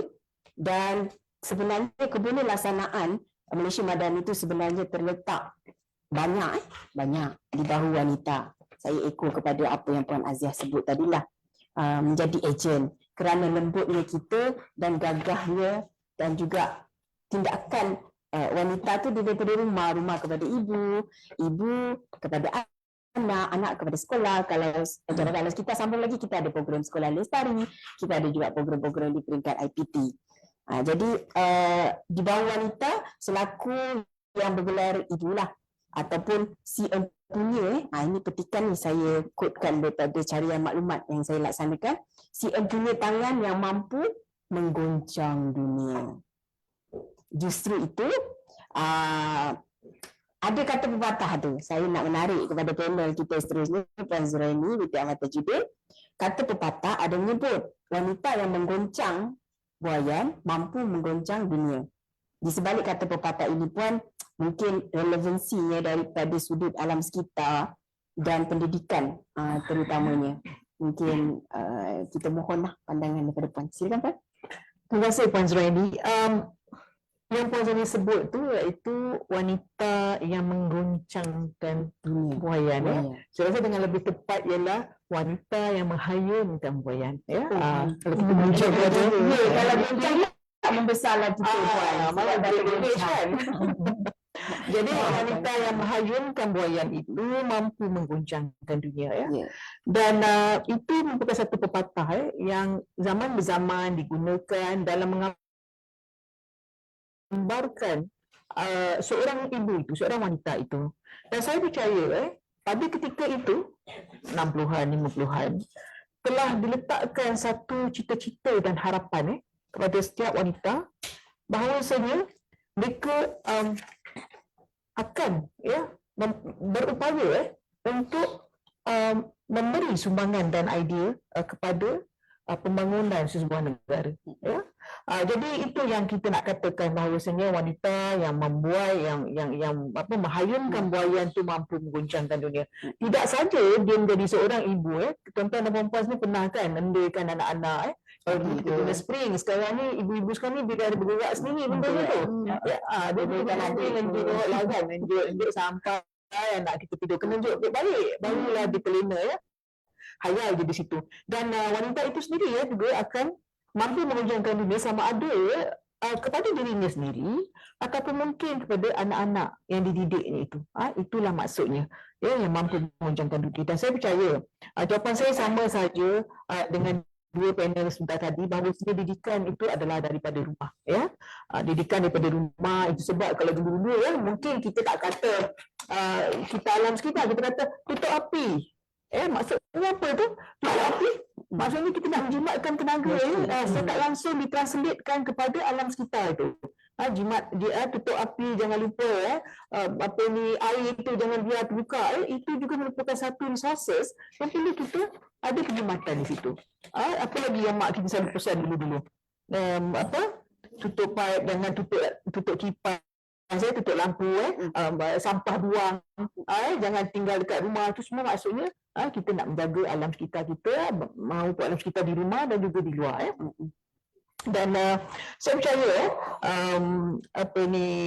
dari segi pendidikan itu bermula di rumah, dan kita wanita perlu menjadi contoh, dan secara tak langsung anak-anak kita faham apa yang kita nak. Yang itu kita kena tekankan di situ. Dan kalau kita tengok contoh aktivis-aktivis luar negara seperti Greta Thunberg yang bermula seawal umur 12 tahun telah pun terlibat dan berjaya meneroboskan dirinya ke perbincangan bangsa-bangsa bersatu untuk menyatakan kebimbangan beliau ke atas global crisis, global climate crisis yang sedang berlaku di dunia ini. Ini menunjukkan bahawa bukan sekadar dia itu diri sendiri dia saja yang terus nak menjadi aktivis alam sekitar, mesti ada didikan, mesti ada kesedaran ataupun bacaan mungkin daripada sekolah ataupun di rumah. Itulah yang kita boleh nampak jelas yang menunjukkan kepentingan pendidikan itu dalam melestarikan alam sekitar.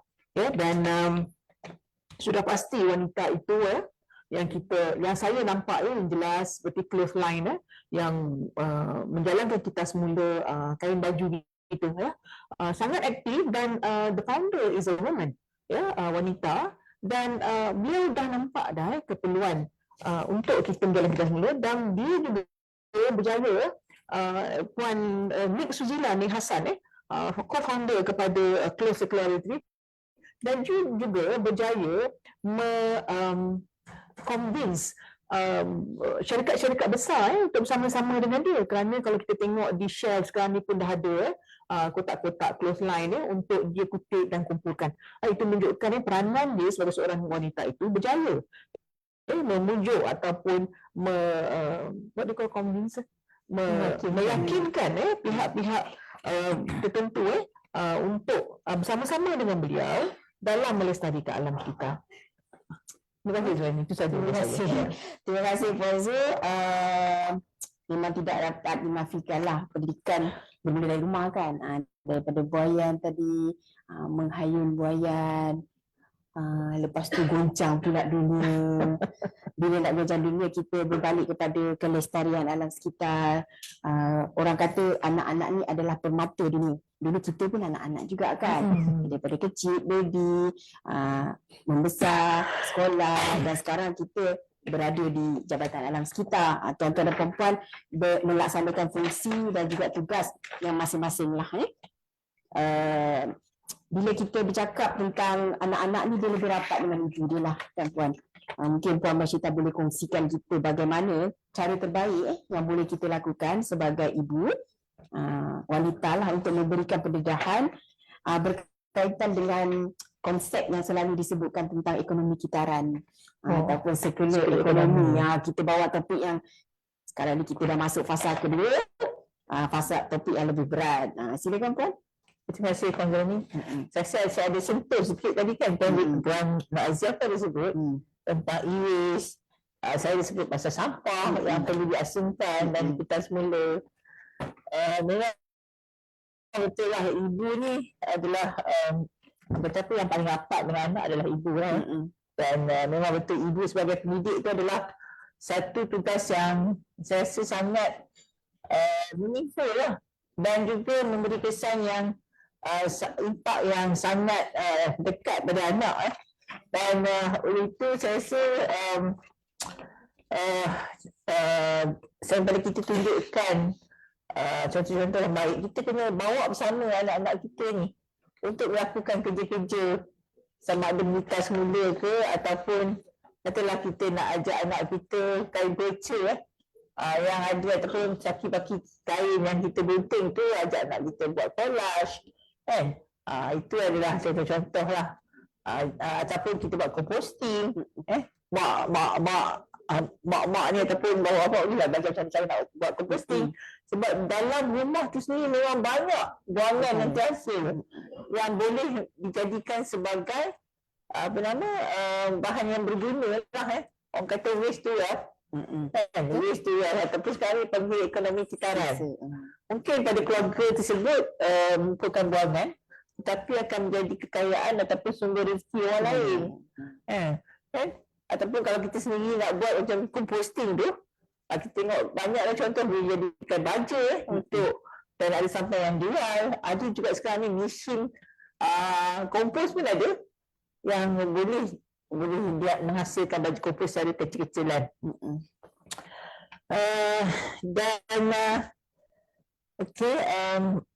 Dan saya rasa bagi kempen-kempen yang dijalankan oleh Jabatan Sekitar kita, banyak kempen pada Sabtu pertama pengumpulan bahan e-waste, dan saya rasa kalau wanita-wanita dijaz ni kena ambil sana lah, ambil tahu lah. Kita ada kempen-kempen tersebut, dan juga kita juga ada aplikasi tu, e-waste, apps e-waste tu. Dan saya juga pernah ditanya oleh jiran kat mana nak buang bahan-bahan elektronik dan elektronik punya appliances. Saya kata buka lah apps ni kan. Jadi bukan itu kita kena dedahkan kepada anak-anak kita supaya mereka pun tahu kewujudan sistem-sistem. Bercakap dengan anak ni kita kena guna tools yang sekarang ni dia orang suka tengok handphone. Jadi kita kena buka apps e-waste ada. Jadi kat situ ada senarai collection center dan sebagainya. Jadi itulah yang saya rasa sebagai ibu lah, dan juga isteri. Kita pun kadang mendidik suami-suami kita juga secara tak langsung. Walaupun suami orang sekitar tu, tapi peranan isteri untuk memujuk keluarga tu adalah sangat penting dan sangat, orang kata efektif lah untuk memastikan kelestarian alam. Itu saja saya nak sebut. Saya cakap banyak-banyak. Terima kasih Syita. Wanita berdasarkan banyak ibu, yang mana belum ibu akan datang mungkin menjadi ibu, yang mana wanita mungkin kakak, adiknya adik kan. Jadi peranan-peranan tu kita juga telah diberi peranan dalam membuat keputusan mengenai pemakanan dan juga diet keluarga. Malah wanita juga melakukan inisiatif sendiri untuk makluman tuan-tuan dan puan-puan, kami ini kita yakin panel-panel kita juga untuk jaga diri sendiri, pemakanan, kekal cergas, aktif dalam memelihara kesihatan dan pemakanan supaya kita dapat laksanakan fungsi dan juga peranan kita khasnya sebagai pegawai di Jabatan Alam Sekitar lah yang terlibat dalam kerja-kerja penguatkuasaan. Mungkin saya ingin menariklah perhatian Puan Razia, mungkin Puan boleh menyentuh tentang peranan Jabatan Alam Sekitar tadi. Kita ni di Jabatan Alam Sekitar ni kita laksanakan tugas-tugas yang berat sebenarnya. Lelaki buat, perempuan pun buat. Saya buat, mungkin Encik Abu Bakar pun buat. Sepinjam sedikit. Dan kita seperti pemeriksaan ke premis, industri, di dalam pematuhan kepada Akta Kualiti Alam Sekeliling. Kita juga laksanakan pengambilan sampel bagi membuktikan bahawa industri bukan niat untuk mencari salah, tetapi untuk memastikan bahawa segala pelepasan daripada sistem pengolahan ekstern ataupun sistem kawalan pencemaran udara itu mematuhi standard dan juga piawaian yang dinyatakan di dalam Akta Kualiti Alam Sekeliling 1974. Jadi untuk kita memastikan perkara ini, mungkin Puan Azia boleh kongsikan kalau kita tengok di dalam SDG dan SDG 5 tu, gender equality tu, bagaimana pandangan dan juga perspektif Puan lah dalam hal berkaitan ini. Silakan Puan. Okey, baiklah. Seperti mana yang saya sebut di awal tadi, cabaran utama adalah macam mana kita nak pastikan orang tidak lakukan pencemaran, ya, secara mudah. Macam mana kita nak pastikan orang tidak lakukan pencemaran, dan sekiranya berlaku pencemaran, macam mana orang-orang ini perlu kita bawa ke muka pengadilan, ya, untuk diadili seadil-adilnya lah. Jadi dan juga pencemaran berlaku tidak mengira masa. Ya. Pencemaran tu bukan setakat waktu siang saja dia berlaku. Waktu malam pun boleh berlaku.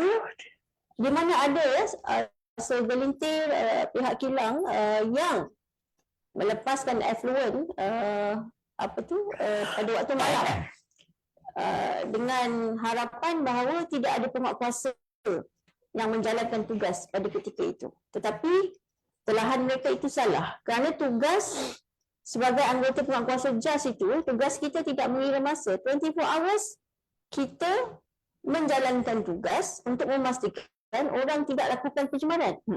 Ya? Dan dari segi kesaksamaan tu, kalau di Negeri Selangor ataupun di Jabatan Alam Sekitar Negeri Selangor, anggota wanita dalam 30%, 30-40%, dan di Negeri Selangor, di JAS Selangor tu kita ada dalam 150 kaki tangan termasuk sokongan, dan antara 30 hingga 40% yang anggota teknikal yang wanita, sebut wanita di sini. Dan setiap pasukan penguatkuasa tu memang ada anggota wanita, tidak terkecuali, memang ada anggota wanita. Dan untuk itu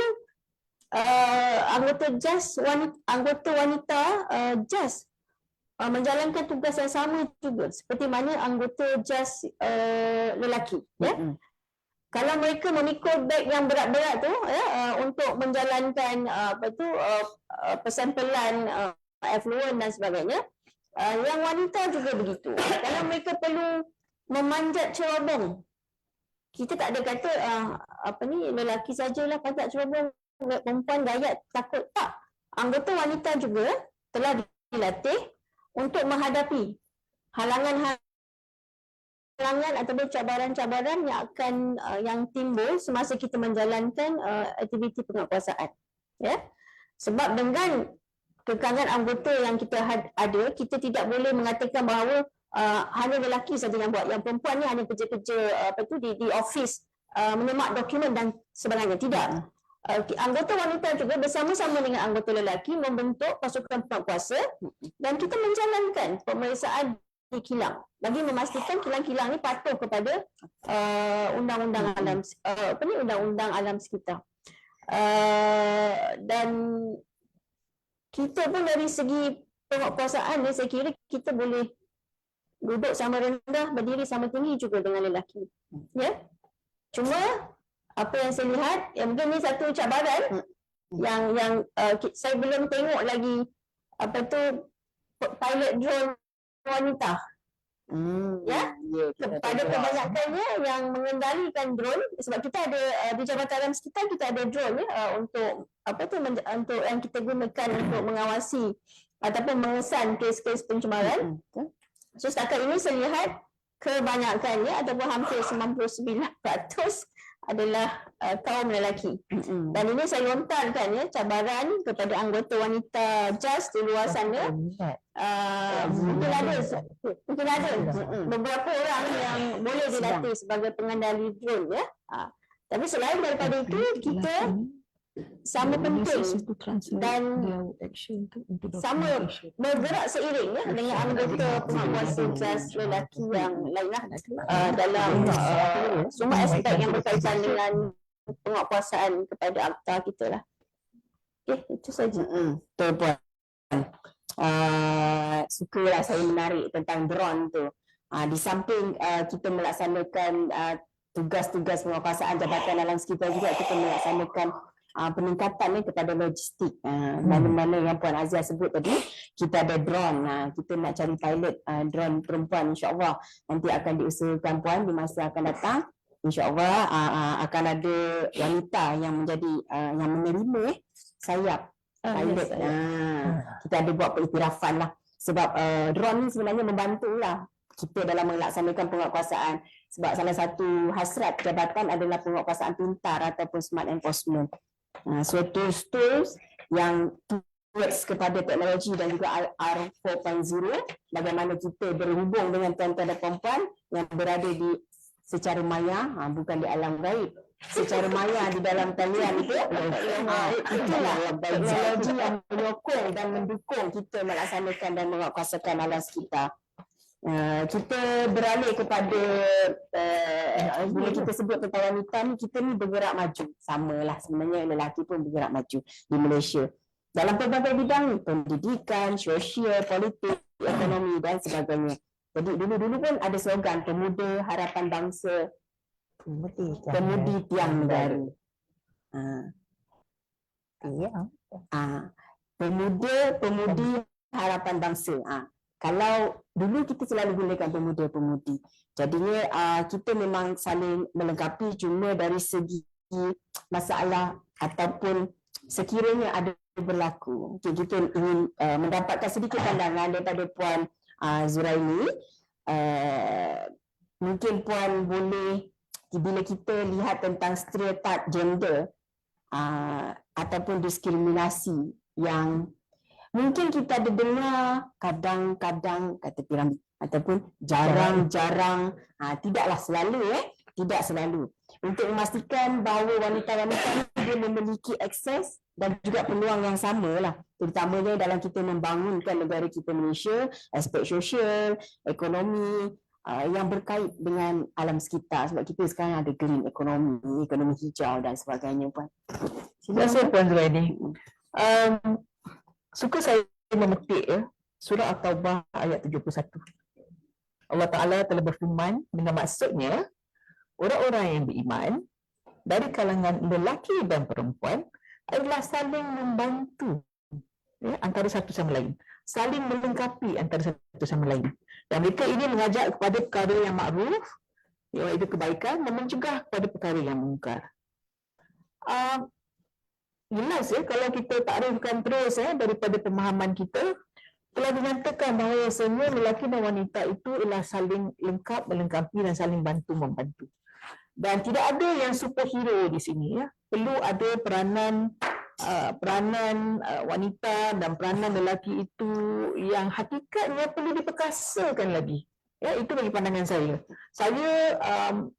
Bagi saya tidak melihat kuota untuk menempatkan wanita itu menjadi suatu kepentingan ataupun suatu keperluan sekiranya wanita itu sendiri mampu meningkatkan dan melonjakkan diri mereka ke arah satu aras. Seperti sebelum ni kita ada dalam tim media kita ada seorang wanita yang mampu bersama-sama bergerak, mengambil gambar dan sebagainya. Dan kita juga bak kata Puan Azia tadi, kita mempunyai wanita-wanita penguatkuasa yang mampu seiring dengan penguatkuasa lelaki. Tetapi itulah saya sebutkan tadi, bahawa saling lengkap melengkapi itu sangat penting dalam apa jua bidang sekalipun. Mungkin tidak wanita itu turun menjadi nelayan, penuh lelaki kerana kekuatannya itu telah diiktirafkan.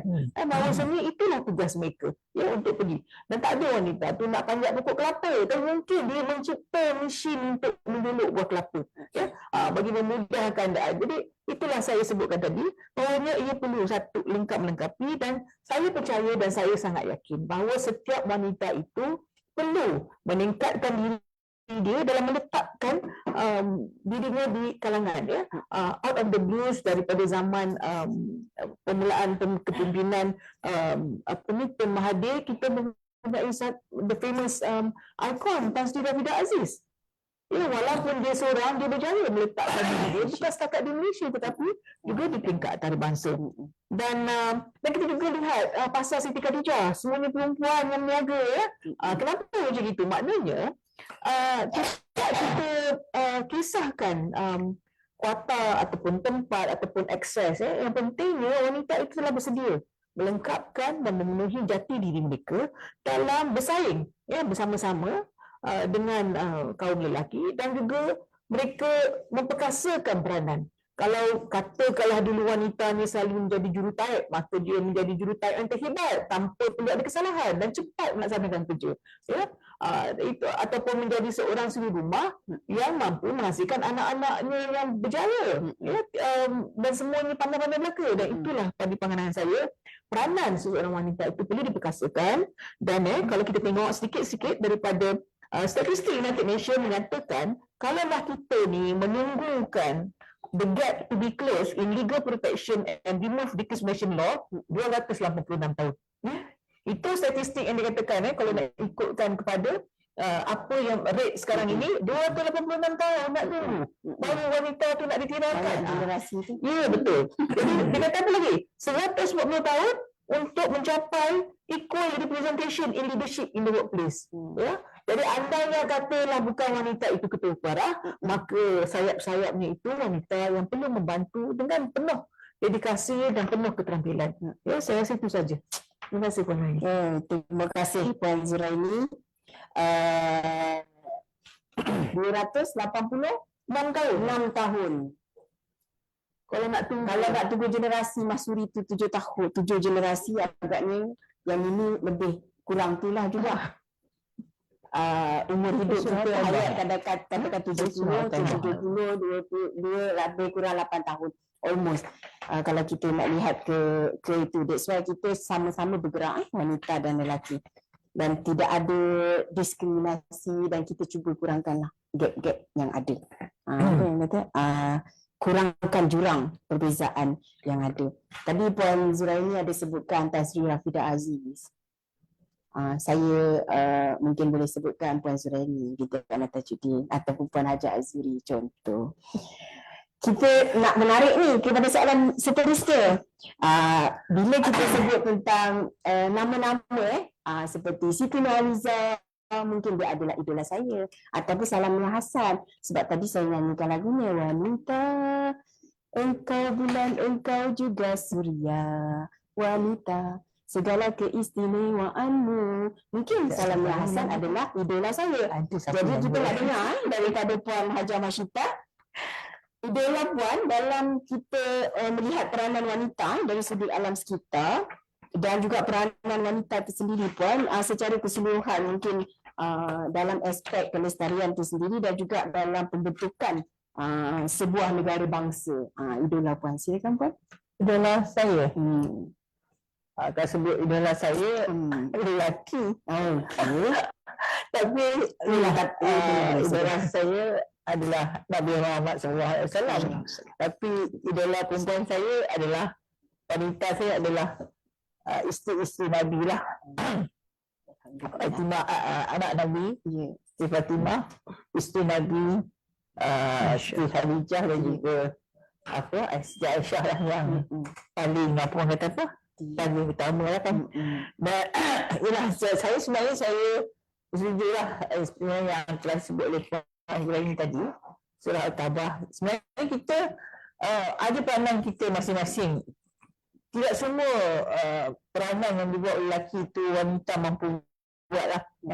Dan tidak semua peranan yang dibuat oleh wanita itu lelaki mampu buat. Sebab itulah Allah telah menggalas tugas kepada wanita dan juga lelaki ini ada tugas-tugas yang tersendiri.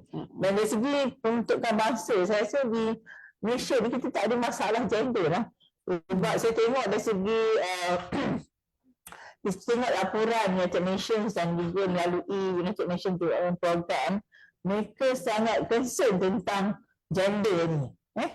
Saya tahu sebab tu dia ada jurang. Macam kat Malaysia ni kita tak berbeza sangat how many percent of perempuan dan sebagainya. Sebab banyaknya kita dari segi parti politik pun banyak perempuan, dari segi ini pun pekerjaan sama ada swasta, jadi CEO pun ramai juga yang wanita. Dan begitu juga kami ni dalam melestarikan alam ni, jabatan sekitar ni memang kita ramai pemimpin wanita. Tetapi yang pentingnya di mana kita nak meletakkan peranan masing-masing tu. Dari segi nak melestarikan alam ke ataupun nak membentuk satu sebuah negara bangsa. Sebab tu saya rasa peranan lelaki juga adalah sangat penting untuk menyokong wanita ni.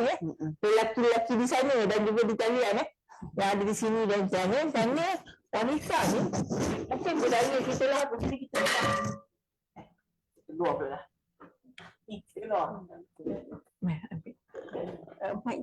Mak jatuh sekejap tuan-tuan dan puan-puan. Mak jatuh. Kita cuba bantu dalam sekejap puan, kita bantu. Oh, tersangkut. Pegang je lah. Boleh? Pegang. Boleh. Pegang boleh. Sekejap ya, tuan-tuan dan puan-puan. Nampak je macam perpijat tu, tapi penting tu. Tanpa peralatan tu, tuan-tuan dan puan-puan di dalam talian tak dapat dengar kita dengan baik. Dengar tak sebenarnya puan? Okey. Sorry, agaknya lebih gaya tadi tu. Ini penting sebab saya apabila saya rasa 32 tahun, hampir 30 tahun saya bertugas di Jabatan Sekitar ni. Memang tugas kita sangat mencabar lah sebagai wanita, sebagai ibu, sebagai isteri. Tapi kalau kita tanpa sokongan, terutamanya anak-anak kita, suami kita, adalah mustahil lah untuk kita menjalankan tugas dengan lebih cemerlang, gemilang dan bilang. Dan oleh itu saya rasa, saya pernah dengar ada satu forum universiti, saya rasa USM kot, dia punya TNC ke, siapa dah, dia kata once you get married, your wings are clipped. You know, yang mana you satu ni suami, satu lagi anak-anak. Dan kalau kata suami kita kan sebelah kaki dah terikat, sebelah kaki terikat, ini pun sayap sini terikat, sini pun terikat. Kalau suami kita tidak menyokong kita, macam mana kita nak bekerja dengan baik? Bila balik rumah asyik nak kena masak kan, sampai apa pun nak kena masak. Betul. Kan, dan kena orang kata apa, give full attention lah. Semua rumah tangga, semua atas tanggungjawab isteri. Jadi kan suami memainkan peranan yang sangat penting lah, menyokong wanita-wanita yang berkejaya lah. Apatah lagi nak melestarikan alam sekitar, tak buat enforcement. Itu Fazal kata, kadang kita ni malam-malam pergi buat operasi sana sini agak mencabar. Jadi itu penguasaan saja. Yang kita kena pergi meratalah, kena buat negotiation dekat antarabangsa. Puan Zuhaini kata saya pun sendiri pernah pergi merata dunia untuk pergi mengenai perlindungan lapisan ozon. Jadi benda-benda tu kita terpaksa tinggalkan anak-anak kita, keluarga kita dalam jangka masa yang agak lama.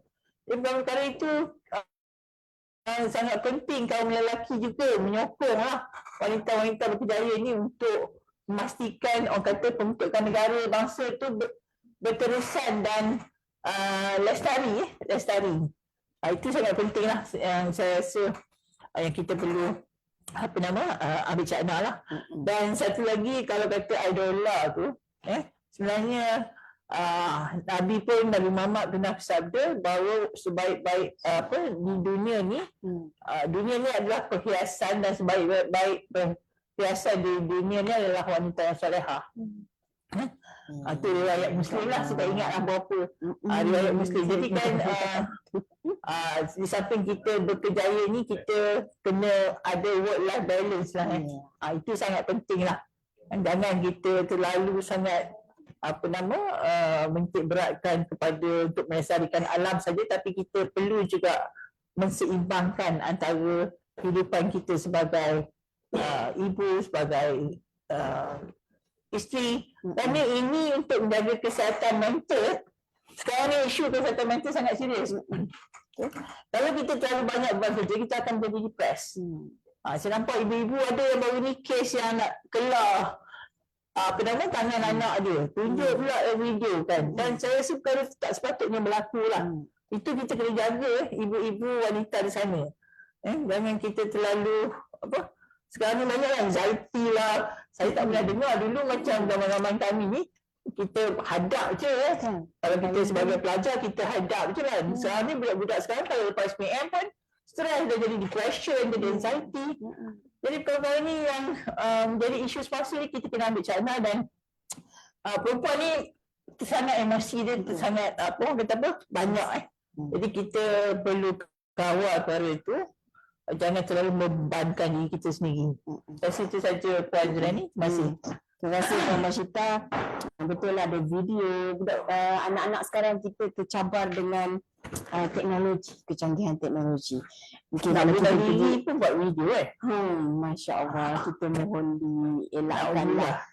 Itu sebab di dalam kita melaksanakan tugas-tugas di di jabatan maupun di mana-mana tuan-tuan dan puan-puan bertugas, betul lah kata puan, kena ada seimbang. Keluarga, kerja, bukan nak kata kita utamakan keluarga semata-mata, tetapi perlu seimbang. Kerja, keluarga, supaya kita boleh ada yang menyokong kita dalam kita menangani masalah ataupun tekanan di tempat kerja. Kalau kita lihat zaman teknologi ni, mungkin saya nak menarik Puan Aziah. Tadi Puan cakap video, sebenarnya anak-anak sekarang dia sebab kecanggihan teknologi di hujung jari. Video-video TikTok dan segala-gala yang video-video short, pendek yang mudah nak sampai kepada anak-anak. Jadi peningkatan kumpulan-kumpulan berpengaruh ni lah dia orang sebut tentang sebagai influencer di media sosial. Mungkin Puan Aziah boleh kongsikan adakah Puan bersetuju dengan cara pendedahan kepada melalui social media ni, menggunakan pengaruh ni dalam kita meningkatkan sama jugalah hasratnya kita nak mempengaruhi ataupun nak membawa satu pembudayaan kelestarian alam sekitar kepada masyarakat lah, terutamanya wanita. Mungkin Puan Aziah boleh kongsikan sedikit pandangan berkaitan dengan hal ini. Okey, baiklah. Di zaman kecanggihan teknologi ataupun di zaman sekarang ni ataupun kita sebut sebagai media sosial yang dipelopori oleh generasi Gen Z ni kan, TikTokers, Instagram. Kalau kami ni yang peringkat mak-mak tahun 70-an ni, sorry lah, saya pun masih lagi, saya pengguna Facebook tegar lah. Saya tak kerti yang Instagram ke TikTok tu. Tetapi kalau kita lihat kepada anak-anak kita, generasi baru ni, sebahagian besarnya ada akaun TikTok kan, dan TikTokers inilah yang menjadi pempengaruh ataupun influencer kepada mereka. Tapi malangnya kalau kita tengok kepada mesej-mesej alam sekitar, kelestarian alam sekitar tu masih kurang kan. Okey, cuba bayangkan kalau kita ada Khairul Amin yang boleh mempromosikan mesej-mesej alam sekitar ni. Cabaran tu pada ni. Khairul Amin dia buat berapa second je, jual dia punya produk tu boleh laku berjuta-juta dalam masa beberapa saat saja. Dan sempena Ramadan ni memang dia ada buat setiap hari dia akan mengutarakan resepi-resepi yang terbaru. Dan tengok apa impak daripada video-video resepi dia tu. Kalau kita pergi ke supermarket, habis semua. Ya, dengan apa buah lychee dalam tin tu habis, air Zeppel habis, air F&N soda tu semua habis. Jadi apa benda sahaja yang dia gunakan dalam video dia tu, petang pergi tengah hari pergi habis semua. Kadang-kadang kita pelik kan. Tapi itulah kita nak cerita ni, untung Khairul Amin tu pengaruh dia sangat besar. Sangat besar pengaruh dia kepada rakyat Malaysia yang cintakan kepada ni lah, dia tu selebriti untuk resepi kan. Okey, sama juga dengan isu-isu lain seperti pengaruh. Okey, kalau pengaruh muzik, bahan kosmetik dan sebagainya tu memang banyak kan. Dan kalau kita sedar sekarang ni pun dah ada influencer yang ke arah kerohanian macam saudara Qawi dia buat Al-Quran challenge, di mana dia akan pergi kepada siapa-siapa dia dan dia akan tebuk bacaan Al-Quran tu kan. Al-Quran pun dah dijadikan satu bahan untuk mempengaruhi rakyat Malaysia supaya cintakan Al-Quran. Jadi mengapa kita tidak boleh buat begitu untuk mesej alam sekitar? Dan saya percaya kita bukan tak boleh buat, tapi kita perlukan sumber keuangan untuk kita laksanakan perkara ini. Dan kalau kita lihat dan mungkin lebih it's good kalau kita ada volunteer lah untuk jadi pempengaruh yang volunteer untuk membantu JAS mempromosikan usaha-usaha ke arah pelestarian alam sekitar. Dan saya percaya perkara itu sedang diusahakan oleh pihak jabatan lah. Dan pada pandangan saya memang kuasa pempengaruh ini sangat besar, ya. Mereka inilah ejen perubahan yang kita dambakan untuk membantu kita menyebarluaskan lagi mesej-mesej ataupun usaha-usaha ke arah kelestarian alam kita. Kalau kita dapat buat benda ni ataupun kalau kita dapat cari influencer yang sukarela ataupun ada passion untuk perkara ni, sangat bagus. Kalau zaman-zaman kita dulu, saya rasa tuan-tuan masih ingat masa di TV3, TV3 dulu sangat famous, sangat terkenal saudara Karam Singh Walia yang saban hari akan keluar di TV3 dan menerjah isu-isu pencemaran alam sekitar. Tetapi orang ingat kepada saudara Karam Singh Walia sehingga ke hari ini. Dia bukan setakat dia punya dia punya trademark dia tu pantun kan. Betul, trademark dia pantun, tapi pada masa yang sama dia mengangkat isu-isu alam sekitar ke perhatian rakyat Malaysia. Jadi why not? Selepas ini kita ada orang seperti ataupun pempengaruh seperti saudara Karam Singh Walia. Jadi itu saja Puan. Betul lah tu Puan. Kita dalam usaha juga ni jabatan ni, insyaAllah kita usahakan.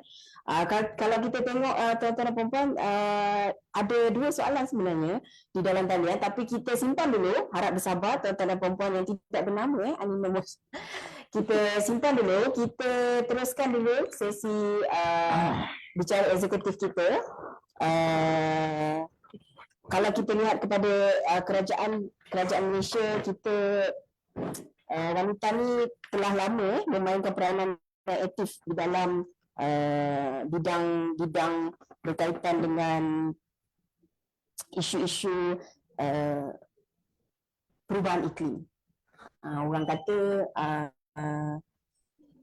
perubahan iklim adalah isu serantau ataupun sedunia. Malahan ianya adalah isu-isu yang besar dan semakin dimomokkan sebenarnya. Kalau banjir, kalau tiba-tiba kalau panas tiba-tiba hujan, katanya ini kesanlah perubahan iklim. Apakah peranan wanita? Mungkin kita nak mohon Puan Zuraini untuk kongsikan kepada kita peranan wanita dalam memperjuangkan isu-isu alam sekitar. Sebagai contoh lah yang saya ambil tadi itu sikit perubahan iklim. Mungkin ada isu contoh-contoh lain yang Puan boleh bawakan, terutama di peringkat negara dan antarabangsa lah. Silakan Puan. Terima kasih. Saya fikir bila kita sebut perkataan perjuangan itu, kita tak perlu nak jadi aktivis ataupun the street fighter, ya. Contohnya yang paling jelas lah yang biasa kita dengar kalau tuan-tuan dan puan-puan biasa dengan isu-isu alam sekitar ialah Greta Thunberg. Dia sangat terkenal sebagai aktivis alam sekitar dan dia berjaya memperjuangkan di United Nations, mengangkat slogan di jalanan dan sebagainya dalam memperjuangkan rasa hati beliau tentang global climate crisis. Tapi apapun, perjuangan di situ bukan bermaksud kita kena menjadi street fighter. Perjuangan bermaksud ialah usaha-usaha kita yang kita nak laksanakan dan apa yang kita boleh do our best dalam memastikan memberikan impact ataupun memberi contribution dan sumbangan dalam mengurangkan proses perubahan iklim itu. Again, saya sebut speakers memang ramai. Kita ada Tan Sri Jemilah, kita ada Puan Hadijah sendiri sebagai founder tu Yayasan Anak Warisan Alam, dan kita juga ada Yang Amat Mulia Tunku Ratasha. Itu semua usaha-usaha yang dapat mengurangkan proses perubahan iklim itu sendiri. Dan saya pasti dalam apa pun dan saya percaya bahawasanya setiap wanita itu perlu memainkan peranan sebagai seorang suri rumah yang sentiasa memastikan tiada pemaziran makanan yang telah disebut tadi itu, kerana pemaziran makanan itu akan membawa kepada dampak busuran sampah, akan berlaku proses perebutan, menghasilkan metan dan juga menjadi penyumbang kepada perubahan iklim. Ataupun pembakaran terbuka, jangan ada sapu sampah kat rumah tu bakar. Jadi jangan bakar, kumpulkan dia supaya apa ini asas-asas yang lepas itu juga tidak menyumbang ataupun menjadi sebahagian daripada gas-gas perbanding. Dan itulah saya rasa, saya percaya bahawa perjuangan itu perlu datang dari dalam diri. Tidak perlu kita nak menunjuk dan cara hidup itu mungkin berbeza. Ya, di Malaysia ataupun di luar negara itu sangat berbeza dan saya nampak begitulah ya. Bila kita sebut perjuangan tu, kita pastikan apa yang kita lakukan tu sebab sekiranya kita menjaga alam sekitar ni, bak kata Puan Azia tadi, berdosa kalau tak menjaga alam sekitar. Jadi apa yang kita buat tu kerana Allah Ta'ala lah. Ya, dan kita kena percayalah apa yang kita buat tu mesti memberikan hasil yang baik dengan niat kita yang tertentu. Alright, itu saja. InsyaAllah, insyaAllah niat kita baik-baik sahaja, insyaAllah. Kita lihat di Malaysia kerajaan mengutamakan wanita. Ni nak cakap ni baiknya negara yang kita duduki dan kita miliki ni, kita lihat di bawah kerajaan perpaduan adanya portfolio wanita dalam satu kementerian, iaitu Kementerian Perpaduan Wanita, Keluarga dan Masyarakat, KPWKM. Cuba kita rendungkan, cuba cari-cari dalam banyak-banyak kementerian, ada tak yang LELAKI di dalam nama kementerian? macam tak jumpa. Wanita. Tetapi Kementerian Wanita ada. Kita ada menteri. Kebajikan kita insya-Allah terpelihara sebab kita sama-sama berjuang dalam membangunkan negara. Dan kita, sebab tadi puan-puan ada sebut wanita ni berjiwa halus, teliti, tadi Puan Azia sebut, kita ni wanita ni dia berfikir di banyak angle. Banyak atas, bawah, depan, belakang. Jadi tu sebab kalau nak sampai tu dia lambat nak sampai. Kalau dia cakap tu berpusing-pusing dengan niat nak menjaga hati si suami, contoh. So sebenarnya dia kata sebenarnya pendek je nak pergi satu, tapi dia bunga-bunga tu panjang. Itu dah cerita seninya wanita. Jadi jiwa sensitif ini membuka potensi lah ruang untuk melahirkan masyarakat Malaysia yang peka dan cakna lah dengan masalah ataupun isu-isu berkaitan dengan alam sekitar. Kita tidak mempunyai banyak masa, betul saya semak yang lusa. Kita ada 2 soalan, tetapi kita mungkin ada 1 round lagi soalan untuk panel-panel dalam kita menelusuri isu-isu seputar seputar tu maknanya dia berputar-putar yang menimbulkan keresahan dalam masyarakat. Sebagai contoh isu alam sekitar, kalau ada pemberita, kalau ada liputan, ada kes-kes loji air tutup, dia akan menyebabkan masalah gangguan. Bukan tentang perempuan yang tidak menerima air sahaja terganggu, kami di Jabatan Alam Sekitar ni juga. Jadi sebenarnya Hari Wanita Sedunia yang kita telah sambut 8 Mac itu dan program kita yang kita buat bersempena dengan sambutan Hari Wanita Sedunia ini, kita nak mohon daripada Puan Masyita lah mungkin mesej Puan kepada saya, kepada Puan Haji Azri dan puan-puan yang berada di dalam perpustakaan ini dan juga puan-puan yang berada di dalam talian untuk kita menarik perhatian. Semoga usaha-usaha melestarikan alam sekitar ini dapat diteruskan. Silakan Puan. Terima kasih Puan Zurani. Siap. Mesej saya mesej saya kepada semua penonton forum ini. Pertamanya, saya rasa untuk melestarikan alam sekitar ni dia bermula daripada diri kita sendiri. Saya pada tugas-tugas yang kita jalankan untuk menguruskan alam sekitar sebagai ketua, sebagai pemimpin dan sebagainya. Sebenarnya ke arah gaya hidup hijau tu adalah sangat mencabar lah. Bukan saya katakan pada orang lain, pada diri saya sendiri. Macam mana kita nak kurangkan plastik, penggunaan plastik, macam mana kita nak mengurangkan kepenggunaan kerana kita ni boleh tengok benda semua nak beli. Jadi perkara itu kena kita tanamkan dalam diri kita dan sebenarnya kita bukanlah kata nak menunjuk yang kita ni amalkan, tapi kita nak mendidik mendidik masyarakat di luar sana sebagai pegawai alam sekitar. Kita telah pun terlebih dahulu menggairahkan gaya hidup yang lestari lah.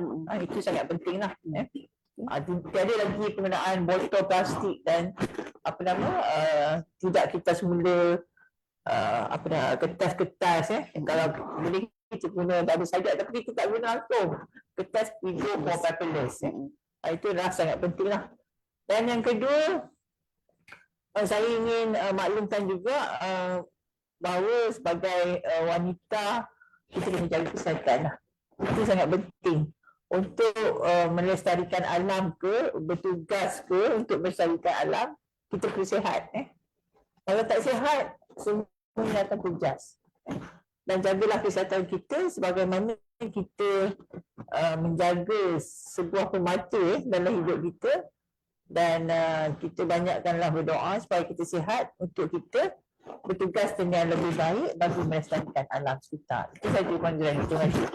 Dan dari segi kesihatan tu maksud saya keseluruhan lah. Dan yang paling penting adalah kesihatan mental tu yang kita kena jaga. Kerana saya tengok alam sekitar ni kita sangat keadaan kita sangat stres lah bila berlaku kes-kes pencemaran dan sebagainya.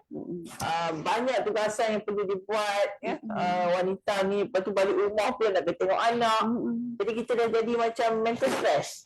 Jadi itu kita kena jagalah dan kita cubalah seimbangkan keadaan. Itu je Puan. Terima kasih Puan Mashita dan kita sahut saranan Puan. Dan bersempena dengan bulan Ramadan ni kita berbanyakkan tasbih, tahmid, selawat, antara makanan-makanan rohani lah dalam membina diri kita insya-Allah. Allahumma salli ala sayyidina Muhammad. Saya nak pergi kepada soalan tetapi kita nak juga mesej alam sekitar daripada panel Puan Azia dan juga Puan Zuraini lah. Tapi ada soalan terakhir boleh nak mesej mungkin untuk Puan Azia dulu. Bila kita sebut tentang inovasi ni, manusia ni kan kreatif, dia suka membuat inovasi bagi program-program kesedaran. Ini berkait juga dengan soalan yang ada di dalam talian sebab soalan ni adalah apakah daripada seorang peserta saya bacakan, adakah terdapat perbezaan antara kesedaran alam sekitar bagi wanita dan lelaki dan bagaimana ianya mempengaruhi tindakan mereka. Dan soalan saya pun berkait dengan itu, jadi saya sekalikan kalau Puan boleh ambil soalan ini. Sebagai wanita berkejaya ataupun suri rumah dalam membudayakan alam sekitar dan juga aspek-aspek kesedaran itulah. Silakan Puan. Okey, sebenarnya untuk menggerakkan unsur-unsur alam sekitar ni dia tidaklah mengira jantina maknanya lelaki juga boleh memainkan peranan. Cuma kalau kita melaksanakan kempen-kempen kesedaran dan pendidikan alam sekitar tu pada kebanyakan masa kita buat secara umum, tetapi ada beberapa program kesedaran yang kita fokuskan kepada golongan wanita seperti saya mengambil contoh program-program yang digerakkan oleh pihak NGO terutamanya seperti menggunakan minyak terpakai untuk membuat sabun sabun dan selain daripada itu ada juga NGO yang menggerakkan program membuat beg-beg kita semula daripada perca-perca kain yang juga merupakan usaha untuk melestarikan alam sebab kalau perca-perca kain ni kalau dibuang begitu saja ke tapak pelupusan, so dia akan memendekkan jangka hayat tapak pelupusan. Jadi ada NGO yang membuat program-program sebegini, tapi program-program ini khusus untuk golongan wanita lah sebab dia melibatkan menjahit dan sebagainya. Dan sebelum itu tadi saya sebut menggunakan cooking oil untuk membuat sabun dan sebagainya. Jadi dan kalau program-program yang kita buat yang menjurus kepada masyarakat secara umum tu macam kita buat aktiviti kudah kutip sampah sampai riadah yang itu berbagai pihak berbagai jantina lelaki perempuan boleh join program tu dan sebagainya lah. Jadi dengan kata lain kita tidaklah ada program yang kita khaskan untuk wanita dan ada program yang kita penyertaannya itu adalah terbuka. Tetapi kedua-dua jantina, lelaki dan perempuan, memainkan peranan yang penting dan signifikan untuk usaha-usaha melestarikan alam sekitar lah. Dan sebagai mesej terakhir yang saya dapat sampaikan, mudah saja yang saya ingin katakan, teruskan untuk wanita-wanita yang di dalam studio dan juga di luar sana, teruskan menjadi wanita yang berilmu dan dapat mendidik orang-orang yang ada di sekitar kita untuk terus menjadi ejen perubahan kepada kelestarian alam sekitar. Dan saya bersetuju dengan Puan Masyitah tadi berkata bahawa dalam apa juga situasi dan cabaran yang kita hadapi, kita sebagai wanita perlulah tabah, sabar dan pandai dan bijak menguasai emosi supaya kita tidak menjadi stres. Ataupun yang paling kita takuti itu kalau kita tak jaga kesihatan kita, kalau kita jatuh sakit, so siapa yang nak look after kita punya family lah. Jadi kita ni sebagai wanita, sebagai ibu, sebagai kakak, memainkan peranan yang besar lah, dan kita kena jaga diri kita jugalah. Jadi itu saja saya punya mesej alam sekitar, dan saya harap dengan mesej yang ringkas ini dia dapat tersemat di hati para penonton sekalian. Sekian, wassalamualaikum. Terima kasih Puan, insya-Allah saya pun sematkan di hati saya. Saya juga ingin mendapatkan mesej alam sekitar daripada Puan Zuraini. Tapi sebelum tu saya ada soalan, mungkin ringkas saja jawapannya Puan. Bila kita sebut wanita shopping, wanita dan fashion, ini memang ditulis ni wanita dan fashion berpisah tiada. Apa pendapat Puan berkaitan dengan trend terkini eco fashion, seperti penggunaan semula pakaian lama yang dijadikan bahan-bahan fashion seperti beg, barang perhiasan dan juga menjadikan baju-baju terpakai sebagai selimut. Dan jangan lupa mesej tentang alam sekitar sikit. Terima kasih Puan Zuraini, mungkin 2 minit dari saya.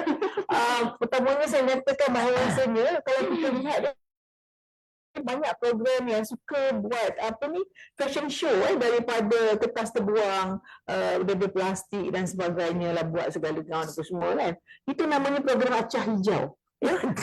Sebab akhirnya tak pakai, itu bukannya dipakai pun, hanya nak mencerahkan. Jadi saya katakan itu juga acah hijau ataupun greenwashing ya. Dia sebenarnya bukanlah satu elemen alam sekitar yang nak diketengahkan, tetapi hanya menunjukkan kreativiti anak-anak kita itu saja. Dan akhirnya baju itu dibuang. Dibuang dan tidak dikita semula. Jadi apa yang kita nak buat tu ialah fashion tu kena betul seperti penghasilan t-shirt daripada botol-botol plastik yang dikita semula. Yang itu bagus. Tapi cuma berhati-hati sikit, baju yang dibuat plastik ni dia tak boleh terkena haba. Sebab akibatnya nanti kulit kita akan terbakar semua. Dia sangat sensitif. Dan juga saya fikir di peringkat Kementerian Pengajian Tinggi perlu memperkasakan TVET dalam memastikan apabila mereka belajar dalam bidang fashion, mereka juga akan belajar untuk bagaimana melikas mula kain-kain yang telah tidak digunakan, contohnya jeans, setelah jeans itu dijadikan apron ataupun dijadikan bag dan sebagainya. Dan itu kita kena explore di peringkat pendidikan anak-anak kita.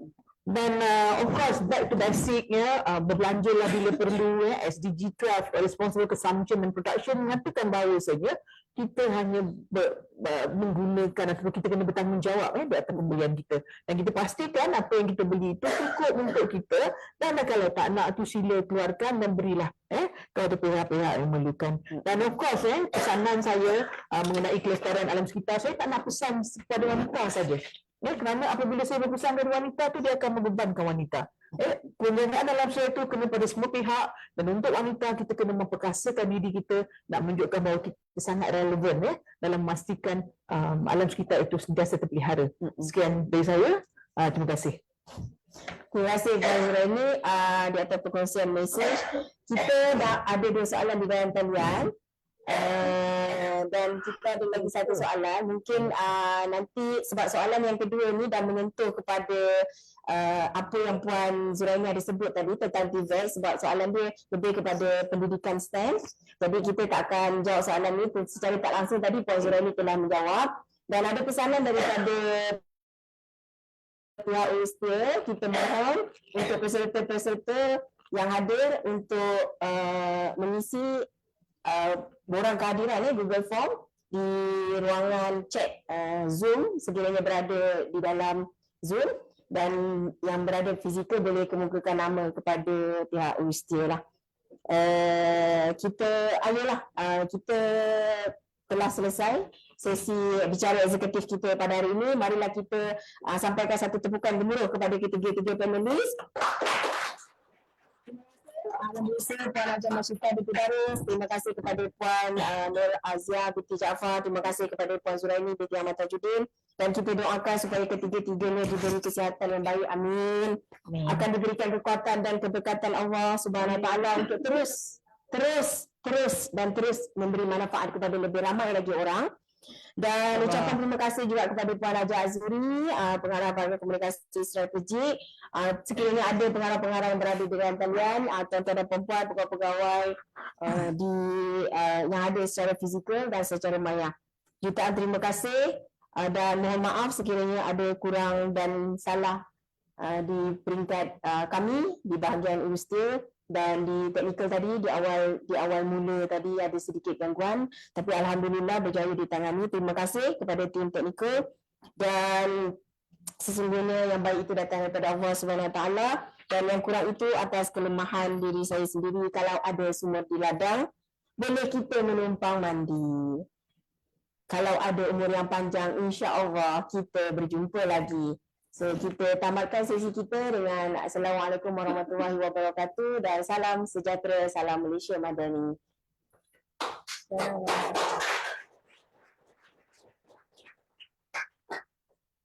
Lebutkan Zuraini. Lebutkan Zuraini. Zuraini. Nakal tu. Ada berapa Zuraini ni? Dua je. Ada tu Zuraini. Zuraini. Oh, Zuraini.